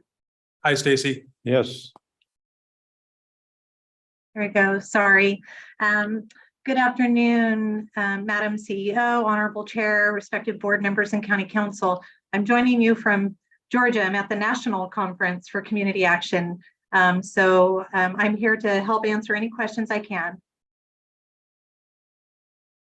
Suppose my first question is if you could address the contract, if you know of anything that's ever been in writing? So as Corey stated earlier, about 2 years ago, I began this journey of exploration about the services that the Amador-Tuolumne Community Action Agency provided on behalf of Calaveras County. And it started because we actually had a service provider that was looking for a generator to help provide some assistance to an elderly individual needing some electricity. And I found out through that time, I had reached out to our consultant, Lucy Hernandez, to see if our community action agency could provide this to this service to this individual, and found out then about ADCA holding the energy assistance side of services for Calaveras County, and that we could not provide this because it would be supplanting of funds. And so we began the journey, and I reached out to the state. I reached out to Mr. Boers first. I believe it was September of 2021. I reached out to Mr. Boers, asked about, I wanted to know numbers, just basic numbers of services to Calaveras County residents. And then I began asking for a copy of an MOU, a formal agreement or a contract that gave the authority to ADCA from the state or from Calaveras County to provide these services on our behalf. Mr. Boers could not produce anything, and then I met with the state and asked, and they could not provide anything either. They did provide a copy of the annual contract in which any provider receives. So CMCAA on an annual basis, we receive the contract package from the state. That's what they provided, not the formation document that gave them the authority 40 years ago. That still has not been produced. I've had conversations, and the state has referenced it being somewhere archived someplace, but still that document has not been produced, which causes concern on several levels. Mr. Boers did come in with his staff on that meeting of July 26th and provided a presentation to our board. And I feel that coming out of that meeting, we had even more questions and more concerns. And so I feel like that's where we are today. Stacy, could I ask, what do you see as the way forward? How can we affect change? Supervisor Heberty, in my heart and from every fiber of my being, this is about advocacy for Calaveras County. And I'm going to get emotional because it's been a 2-year journey and just trying to gain information or provide resources to residents in times of need that need these services. And it shouldn't be this difficult to access them. We shouldn't feel like we are asking for anything special when these are services that are allocated and funding that is allocated specifically for Calaveras County residents. I don't know what the process is on a state level, but what I do know is that we will need your support, the Board of Supervisors, to lead this. I feel this conversation with the state in an effort to bring these services back to Calaveras County. I will agree with Corey again in that Calaveras County can serve Calaveras County residents better. We have the wraparound services already in place. We can immediately respond to needs when a situation arises, such as a flooding, such as a fire. We're talking about this program, SWETS, and it is severe weather emergency and transportation services. So SWETS is implemented in times of emergency and disaster. And we don't know how long this program has been available to Calaveras County residents. We've only heard about it recently in January. And from what I'm getting from the state, it's a program that has been in existence for many, many years. And so there are things that it brings tears to my eyes, because we all know somebody that could have benefited from some of these services. And so I would be happy to get back to you with the process, and maybe Corey and I can work together in identifying how that process works through the state in order to bring these programs back. Thank you, Stacy. Amanda, you have any comments? Yeah. Yeah, to Martin's point, I was pretty heated at that board meeting a couple weeks ago. And a lot of the points have been addressed, and I echo them. What's just really disappointing is the accusations that were made by the agency to our own county staff who are trying to get the most information to the board to allow us to make the best decision for our residents, and also accountability. We have no idea how much money is actually allocated. And to Ben's point earlier, I believe it was Ben that, is that really going to admin, or is it really going to the individuals that should be served? Over the last couple of weeks, I did send this data to Coy, and I believe Stacy has it too. What's really shocking, the county's not in the position to be a utility service, given that we have other agencies that provide them. But I did reach out to the city, because I remember when I was on the city council, we voted to start providing services before COVID to residents, because we as a city council had no idea these services were available, and we saw a need with city residents. And at the time, being part of a utility provider, we wanted to solve that. So there was a vote. COVID happened. A lot of that, as everyone knows, mandates not to charge all those things. Well, the city just recently took a look at that, seeing that there was a need, and I'm using city population, not county, because that's the only data I can seem to find, because the agency won't provide it to our staff. The city currently provides out of their own funding, which I believe is through the late fees, part of it. They provide help to 28 customers receiving water assistance, and the cap is 83 people per the population, or just under $20,000. In addition, they provide another current 27 customers receiving sewer assistance, with their cap at that of 66 residents who could, with the same amount, just under $20,000. So the city is putting up over $40,000 of their own funding to provide the residents services that we should be able to get through these programs. And it's really disheartening to find out that because of the lack of support that they're getting, just us in general, county, city, doesn't matter, Calaveras County residents are not getting, they're finding other ways to get people the money so they can keep the utility bills on, and that is wrong. That we are not getting to the max extent of services we should be getting. And I am so happy that our community leaders are taking it upon themselves to start acting and doing these things. And I hope that staff, as we go through this, we can find ways, because this is just another point to what Stacy is saying, we can do it better, because we're already doing it. We're already having to go out because we're struggling to get these services to our constituents. And I'm really, really upset. I was pretty heated about it, because this is just wrong.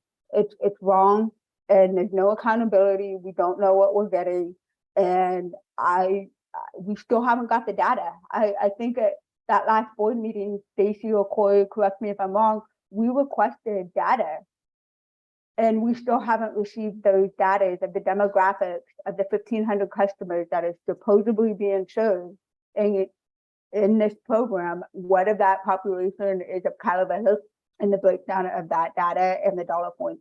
I still haven't seen it, and it's been a month. So it's more than just whether or not we're getting the services, it's the accountability, and this board has no idea where that money's going, and that's a problem. I'm done, thank you. Thank you, Amanda. Ben, your light's still on and you have more comments? Just to follow up on what Amanda says, and thank you, Amanda. I mean, really on point, and you made a lot of sense there to us. I mean, with some real-time numbers. You know, the energy program performance that piece that they have here. It says the following table represents only Calaveras County services over the last 4+ years. How many plus on 4? I mean, and how were those monies actually, how much of them hit the ground? Because they say 100% complete. They spend 100% of the money. How much actually touched the people? Those are real questions that need to be answered from my position. Yeah, I agree. And Amanda, you're spot on. Thank you for articulating it so clearly. I mean, Gary, we were just doing budget, and one of your priorities was how we help out people who are getting hurt. So it really burns my toast to find out that we're looking at pulling out of general fund same way City of Angels did. And there's already a program for our people. That's no bueno. Well, I agree. And I gotta say, I'm thrilled that we have a camera board as active as we do now. I'm telling you, years ago, almost 2 decades ago, when I was on camera, I don't think anybody's around left from them. At one point, we were going to turn our community action agency over to ADCA, because we just didn't have the ability to do anything with what was in, and all we were doing was getting state and federal funds and giving them to certain agencies. That's all we were doing. Drill was one, and I don't remember all of them, but there was like 5 of them. Every year we'd meet and we just give that money out. So I'm not saying, and I agree with everybody here that yes, that money, we should be getting the money and we should be distributing that money. But I can't tell you how it evolved into what it is now, and what was turned over to ADCA. There was some programs that we had ADCA doing for us back in the day. And maybe some of this evolved into it. And now we have such a good board and an active board. It's catching up to them and catching up to us saying, hey, wait a minute. No, we need to administrate that. And I think that's great. I think it's exactly what needs to be done. I don't know if they can produce any documents that's necessary. I don't know how the state is giving them the money, our money, without any documents saying that, you know, we agree to that. I don't know if they exist. I tried to remember while I was sitting here. I don't remember ever doing that, although I know there was a couple of programs that we did have under them. And again, at one time we were in discussions with them of just completely turning over to complete community action process to them, but we didn't do it. We hung on to it. I'm so happy that we did, because we got an outstanding board right now. It's awesome. So go get them, guys. So with that, is there any public comments? Is there any public comments online? There is not. No? Well, Corey, thank you so much for stepping in and putting on that presentation, and good job. Absolutely. Thank you so much. Yeah, Stacy, thank you for taking on the job and getting emotional about it and leading this group of people and for Calaveras. I don't know, because nothing's brought up about Mariposa, but I assume the same thing is happening in Mariposa with these funds that are earmarked for them, because it's all through us, camera. And so I'm not sure, but anyway, thank you. Yes. Mr. Chair, before we wrap up this item, this is informational. It does give us an opportunity to provide direction for staff. It does. If we wanted to. I'd be willing to make a recommendation, but I want to know where everybody else is. It's just something we want to do today. I was going to suggest, see what the interest was on formally directing staff to figure out how to unwind and bring this back home.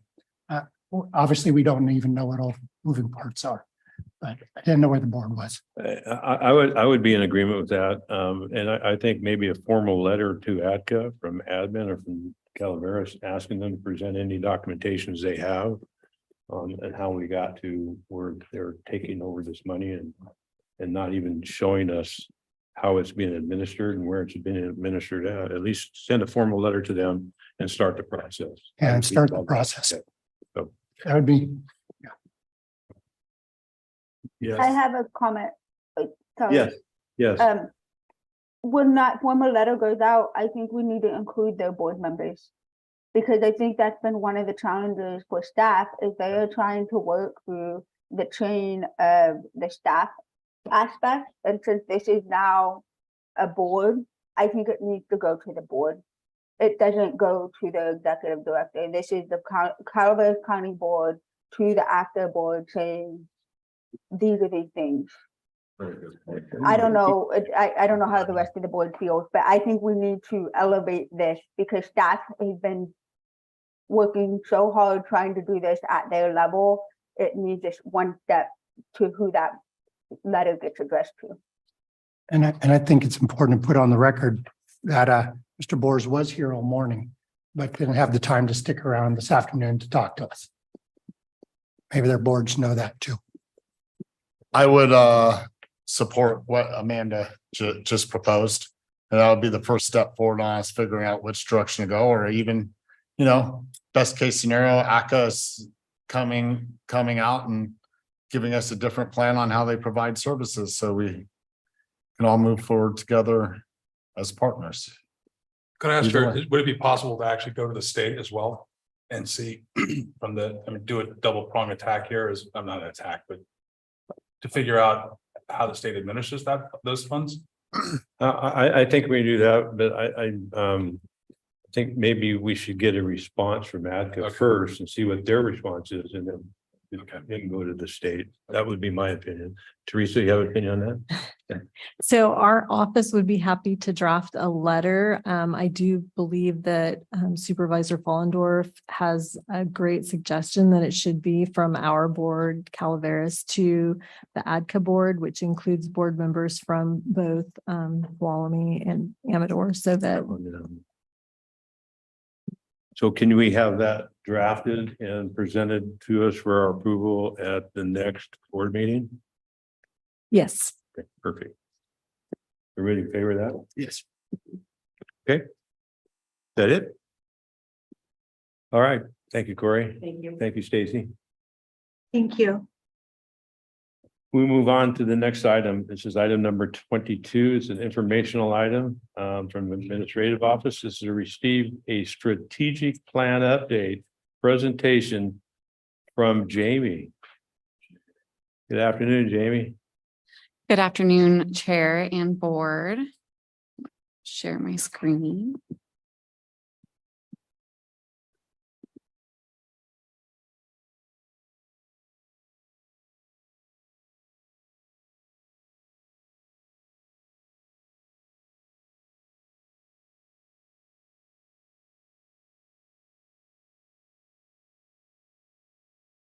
The countywide strategic plan was adopted by the Board of Supervisors in December of 2022, and it is a living document that establishes framework for decision-making for many years. Calaveras County's 3-year strategic plan provides context to inform policies and projects that are prioritized for the next 3 years. The plan guides how we'll align short and long-term objectives with operations and budgets so our actions reflect a clear sense of purpose and demonstrates meaningful progress. The administration office has met with every department mentioned in the strategic plan back in April. The goal of those meetings was to determine a revised target date for action items if the original date was not attainable, identify the next steps in completing the larger action items, assign target dates to the next step in those items, and receive updates from those departments. At the beginning of August, the administrative office asked department heads to provide an additional update to the strategic plan. The administration office is dedicated to continue working with department heads to ensure that this plan is a living document. Part of the strategic plan was to develop the mission, vision, and values. I just wanted to touch on those briefly. A mission is a formal summary that aims and aims at the values of an organization. Our mission is to serve, support, and strengthen our communities. A vision describes the organization's purpose, what it's striving for, and what it wants to achieve. And our vision is a prosperous rural environment with unlimited opportunities. Values represent the core beliefs that an organization wishes to foster through its actions in pursuit of its mission. Values shape the county's culture and inform the priorities and strategies we choose. Our values are integrity, service, people, and sense of community. The next step in creating the strategic plan was to create strategic focus areas and objectives. We have 5 strategic focus areas, which identify the most important priorities that the board and county deemed for the next 3 years. Each strategic focus area is supported by multiple objectives and then action items. The 5 strategic focus areas are safe and healthy communities, a balanced economy, workforce excellence, resource stewardship, and infrastructure. And then underneath all of those are the objectives that were identified for each of those strategic focus areas.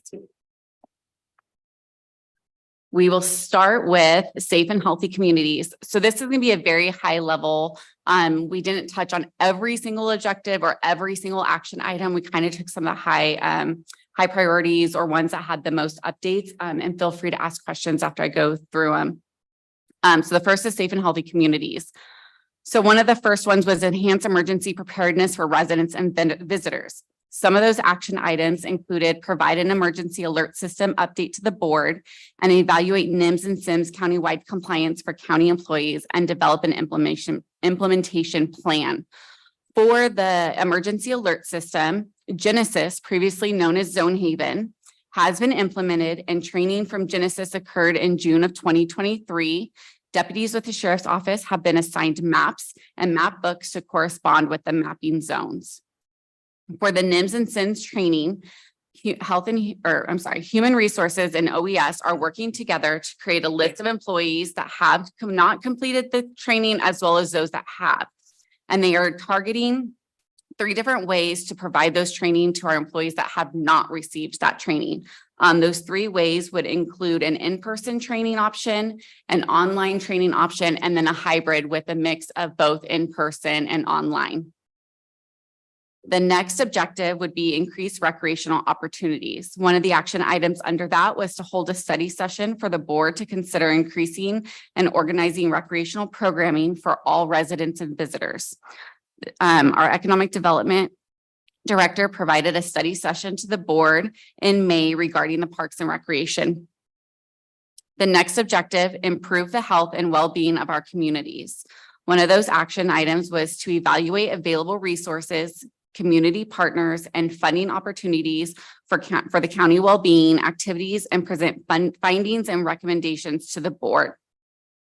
Child Welfare is working through the Family Wellness Coalition and Comprehensive Prevention Plan to survey existing community-based organizations for capacity to deliver supportive programs. The community has been surveyed, and the areas of focus are increased availability of childcare, substance abuse, and mental health treatment options, and access to affordable housing. Some of the survey results were delivered to the board during the State of Families presentation back in April. The comprehensive prevention plan has been submitted to the state for approval. Programs including home visiting, parents as teachers, and Home Builder, a mental health wraparound program, are being reviewed for sustainability. Additionally, the development of a family resource center is in its initial planning stages with the partnering agencies such as the Office of Ed, Probation, Behavioral Health, VMRC, and Child Welfare. Adult Services is working on programs to target social isolation and access to services, which include the technology grant and the coordinated care outreach team comprised of adult services social workers that works in the community to help seniors and disabled adults. The next objective, increase personal safety for water recreation.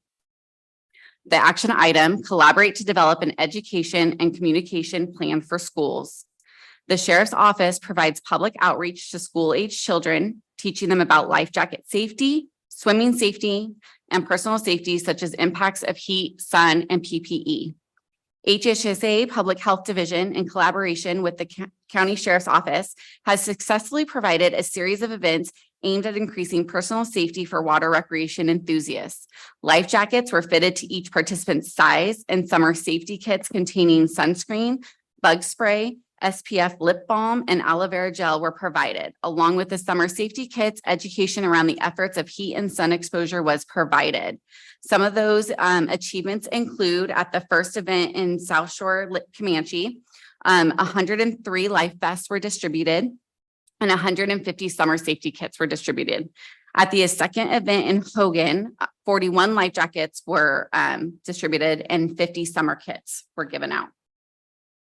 The next action item was to partner with contracted agencies to increase water safety messaging at the recreation areas.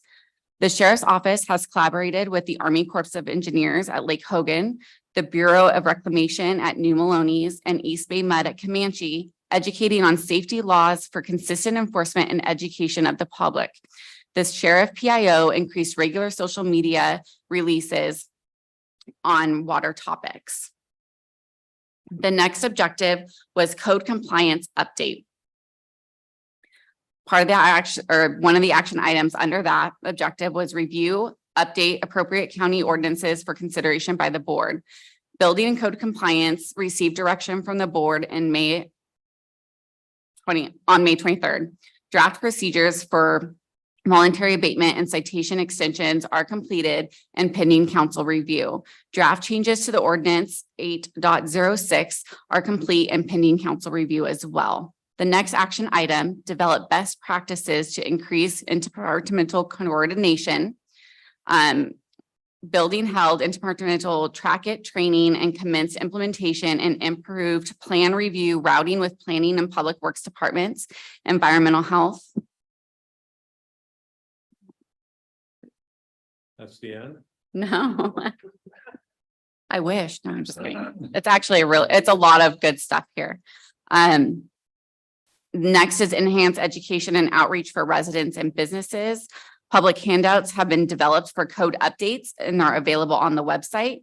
Out-of-date handouts have been removed from the website. Occupancy inspection checklists for new businesses have been completed for distribution. In addition, guidance for scheduling and managing building inspections online is complete. Oh, again? Showing. See. Oh, I thought you knew it wasn't up there. Mm-mm. Just. So you didn't get back up after you lost it the first time. Thanks, Jack. Thank you.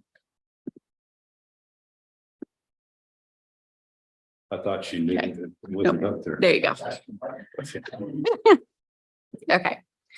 So the next objective is enhance countywide fire prevention programs. The first action item, develop educational training documents to accompany the business license program. New public handouts for all aspects of the fire prevention program are being completed and drafts are 90% complete. The next action item, establish a joint powers authority or MOU between the county and fire districts, enhancing collaboration and efficiency for building and planning activities. We can now move this item to complete because your board approved that in today's meeting. The next is conduct annual public enrollment programs for emergency notification systems.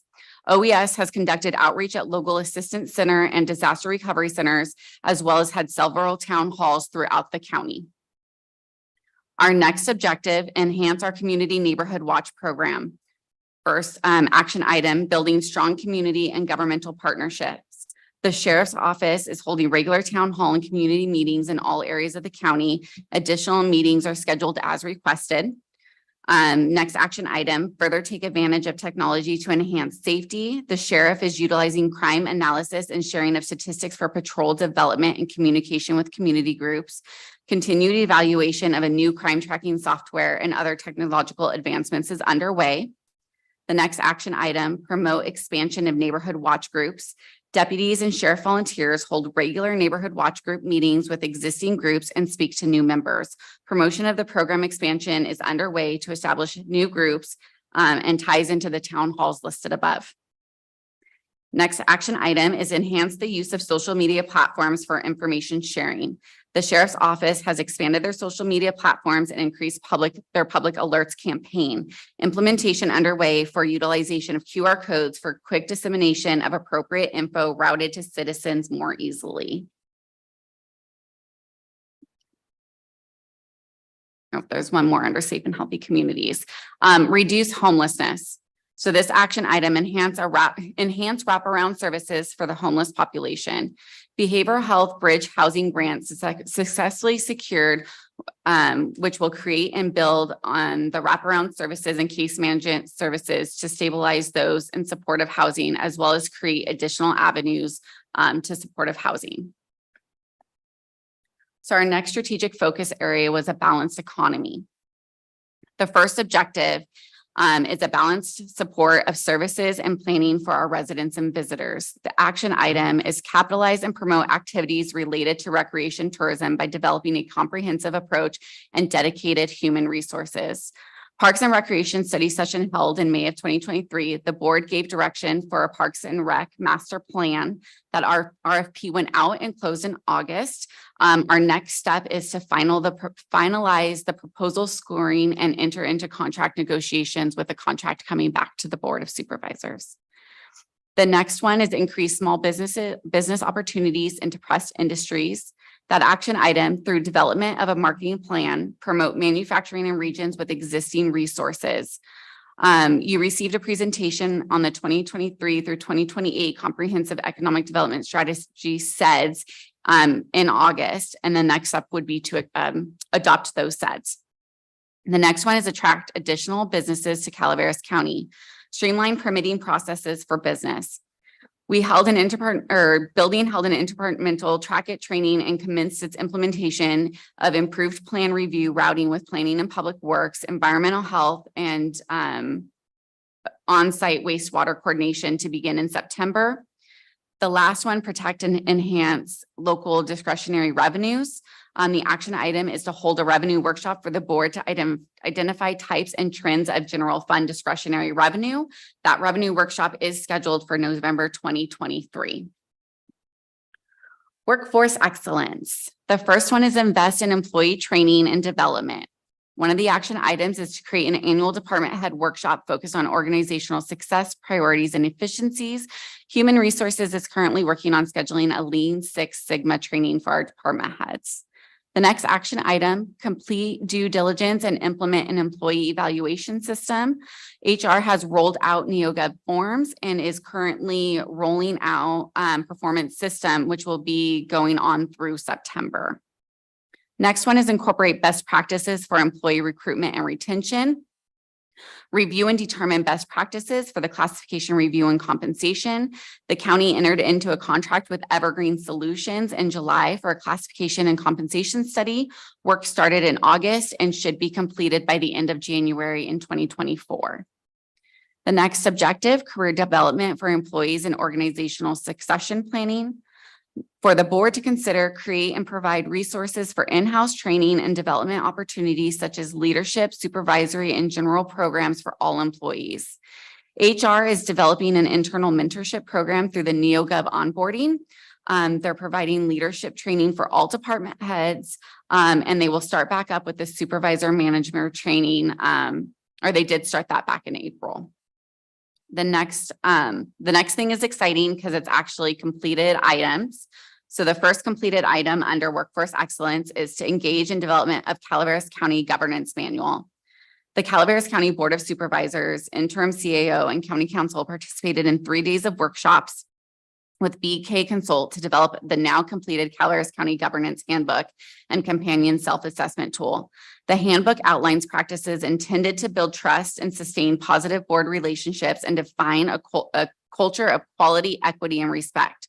By embracing the principles and practices contained in the governance handbook, the Board of Supervisors hopes to enable the county's governance team to create a climate for excellence through the Calaveras County organization. The Board of Supervisors approved this governance handbook in November of 2022.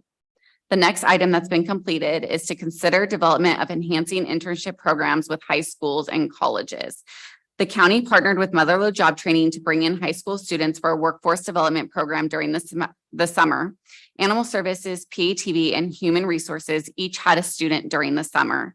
The program was extremely successful, with each of the candidates being offered to extend their program through the school year so they wish and can fit into their schedules. And the program will definitely be continued and come back next year, with hopefully even more students and departments being able to utilize that. Resource stewardship, water conservation and efficiency.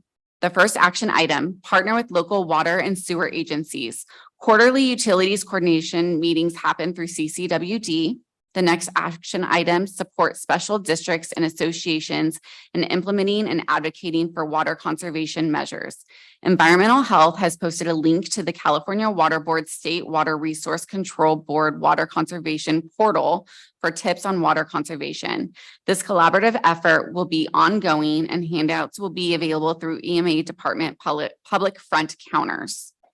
The next action item, partner with local utilities to provide a report to the board on the countywide use of wells, on-site sewage disposal systems, and public water utility usage.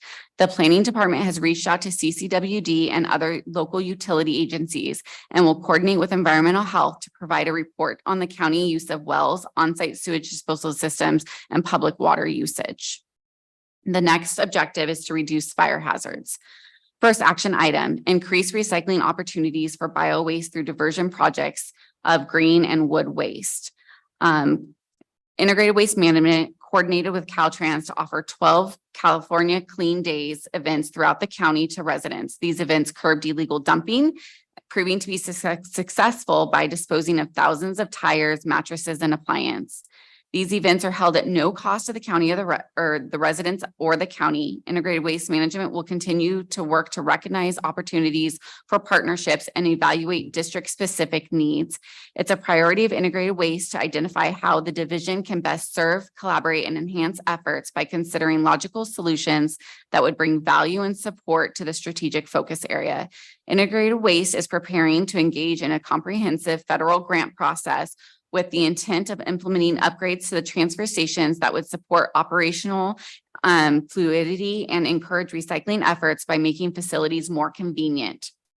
The next action item, implement projects through the Good Neighbor Agreement with the U.S. Forest Service. We currently have 2 projects underway, both Project 41 with tree mortality and the McKay's fuel break.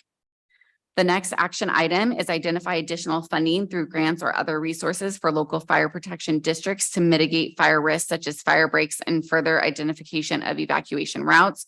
OES received a California Fire Safe Council grant funding to update the 2019 adopted EOP plan, as well as add an evacuation annex. And the update and annex should be completed by June of 2024. The next objective, reduce visual blight. The action item was to establish an annual budget for abatement of visual blight, identifying focus areas for blight reduction. Direction from the board and the May 2023 reduced scope of blight reduction. However, rural abatement grant is processing for the abatement of several outstanding cases, expecting fund availability and abatements to commence by the end of September. This one also has some completed action items. The first one being to review and improve building codes, adopted 2022 building standards, including green building standards that mandate reduced flow fixtures effective January 1st of 2023. The next is to provide a triage process for abatement priorities, and the update is triage process has been completed and implemented. Our next and last one is infrastructure. The first objective being capacity building for development. First action item, partnering with local utilities, prepare a report for the board that can identify existing infrastructure enhancement needs and needs for planned growth areas such as broadband and other utilities. Broadband presentation was given to the Board of Supervisors. They continue quarterly meetings with sewer, water, utility providers, and monthly housing partnership meetings. The next action item is to update the general plan housing element as required or needed. The housing element annual report was filed with the HCD on March 31st of 2023, and the report was presented to the board at their second meeting in April. Next action item is to identify pockets and areas of the community to dedicate to affordable housing. Housing and planning staff are actively working with the Housing Resource Partnership, HRP, committees, development and services with the consultant to identify solutions and funding opportunities. Last action item is to partner with other agencies for identifying infrastructure capacity and funding. The county applied for REAP, which was a 2.1 million grant back in December of 2022. This grant would encourage low to moderate residential development. Funding would cover water hookup and related fees and permits. We are still waiting to hear if we've received the funding and are hoping to hear by the end of the month. The next objective is to provide a safe, modern, and efficient workspace for the county offices. First action item is to complete a countywide facilities evaluation targeting safety, disability, access, repairs, and efficiencies. Admin has requested a list of projects from department heads and has consolidated those requests, creating a 5-year project plan to use as a budgeting planning tool when considering uses of funding. This is a living document and can change from time to time. The next action item was to complete planned construction of the new animal shelter and district attorney building. The county contracted with Lionakis to create a programming and budget feasibility study for the district attorney and contracted with LDA to create plans for the animal shelter. The next step will be finalizing those plans and reports. We hope to bring those back to you in October. The last is to consider further investment in electronic data management. The assessor scanning project is almost complete. The clerk recorder is currently working on a digitization project that would make all official records dating back to the 1850s searchable by the public in their office. So again, I provided a very high level overview of not all, but the majority of the action items that are in the strategic plan. I have asked department heads to be available if you have any specific questions regarding any of their updates. So at this time, I welcome any questions or comments. Thank you, Jamie. Thank you for your presentation. Any comments or questions from the board? Oh, yeah, thank you. I have to get up to the board, to the department heads. I think, you know, we talked early on in the creation stages that this really needed to be a living document. And I think that the updates provided by the department heads prove that it is a living document and something that they are working on every day and taking into consideration. So they really are the ones that are doing all the work. I'm just really happy that this isn't a document that we completed and sitting on a shelf somewhere. That you're working through it over and over again. And that's what it was about. Thank you. I wanted to echo the same thing Jack said in the fact that the years that I've been on the board, we've had these plans and it just goes away, nothing ever done, but we are actually doing things and that is fantastic. Thank you all department heads and the admin for all your hard work and moving this thing forward and implementing it. It's just great. We're in a great place right now with it. So yeah. And I want to ask a question. Is that your handwriting in each one of those? Because it looks like it. I mean, maybe. All right. Is there any public comments? No public comments in the room. Are there any online? None online. Well, this is informational and thank you again, Jamie. Thank you very much. Thank you.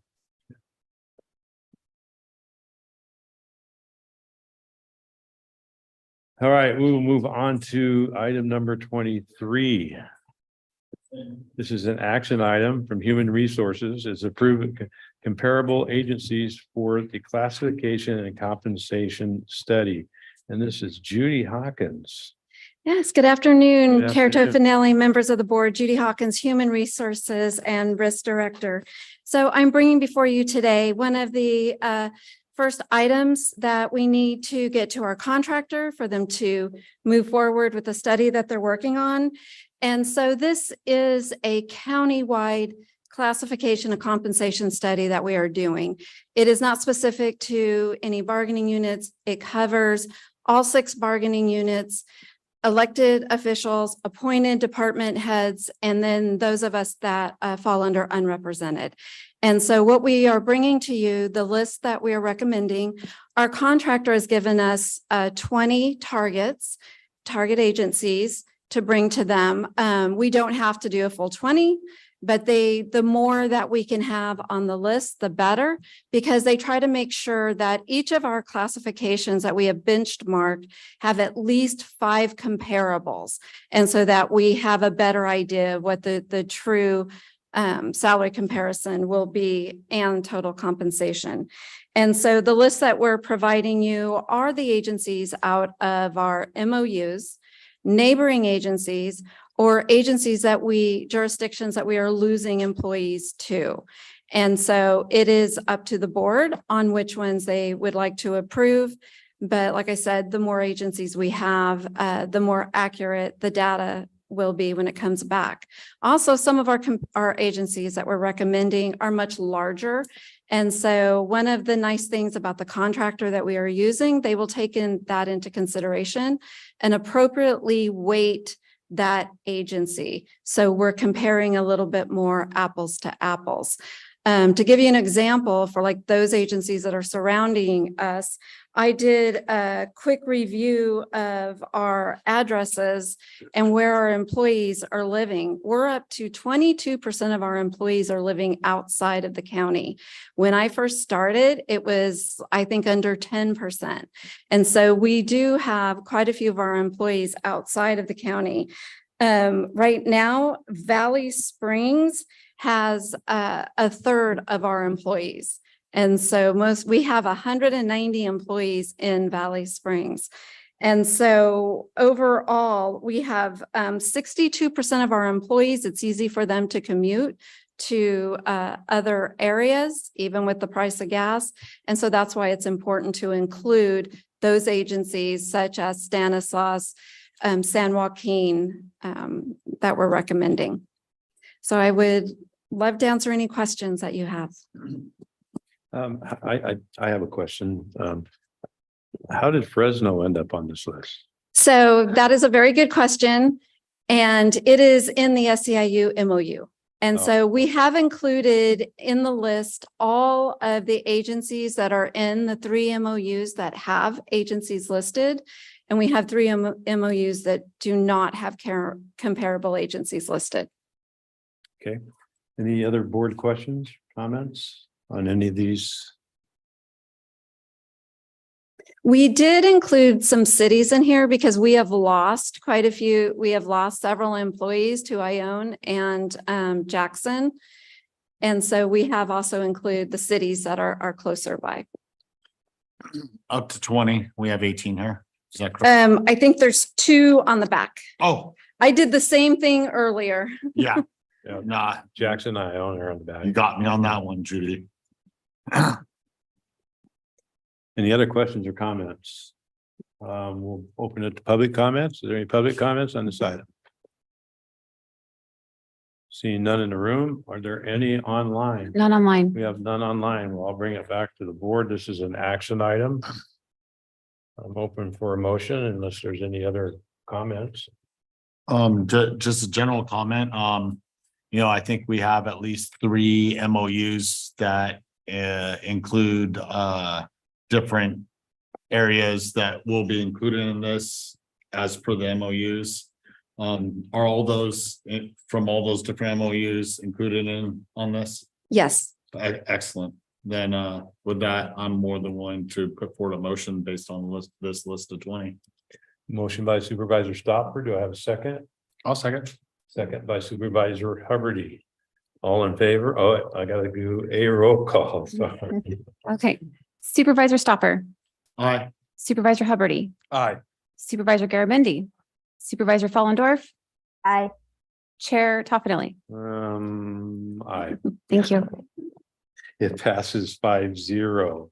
Thank you, Judy. Thank you. All right, we move on to the last item on our agenda, supervisors announcements. In compliance with Government Code 53232.3 D, board members shall provide brief reports on any meetings attended at the expense of the local agency and may make other announcements or report out. We'll start with Supervisor Hubbard. Thank you, Chair. I attended the CCWD Town Hall a week ago last Monday. And seeing as 3 of us at least have been talking about our dogs, this coming Saturday is National Dog Day, and I thought I should let everybody know. Thank you. Supervisor Garamendi.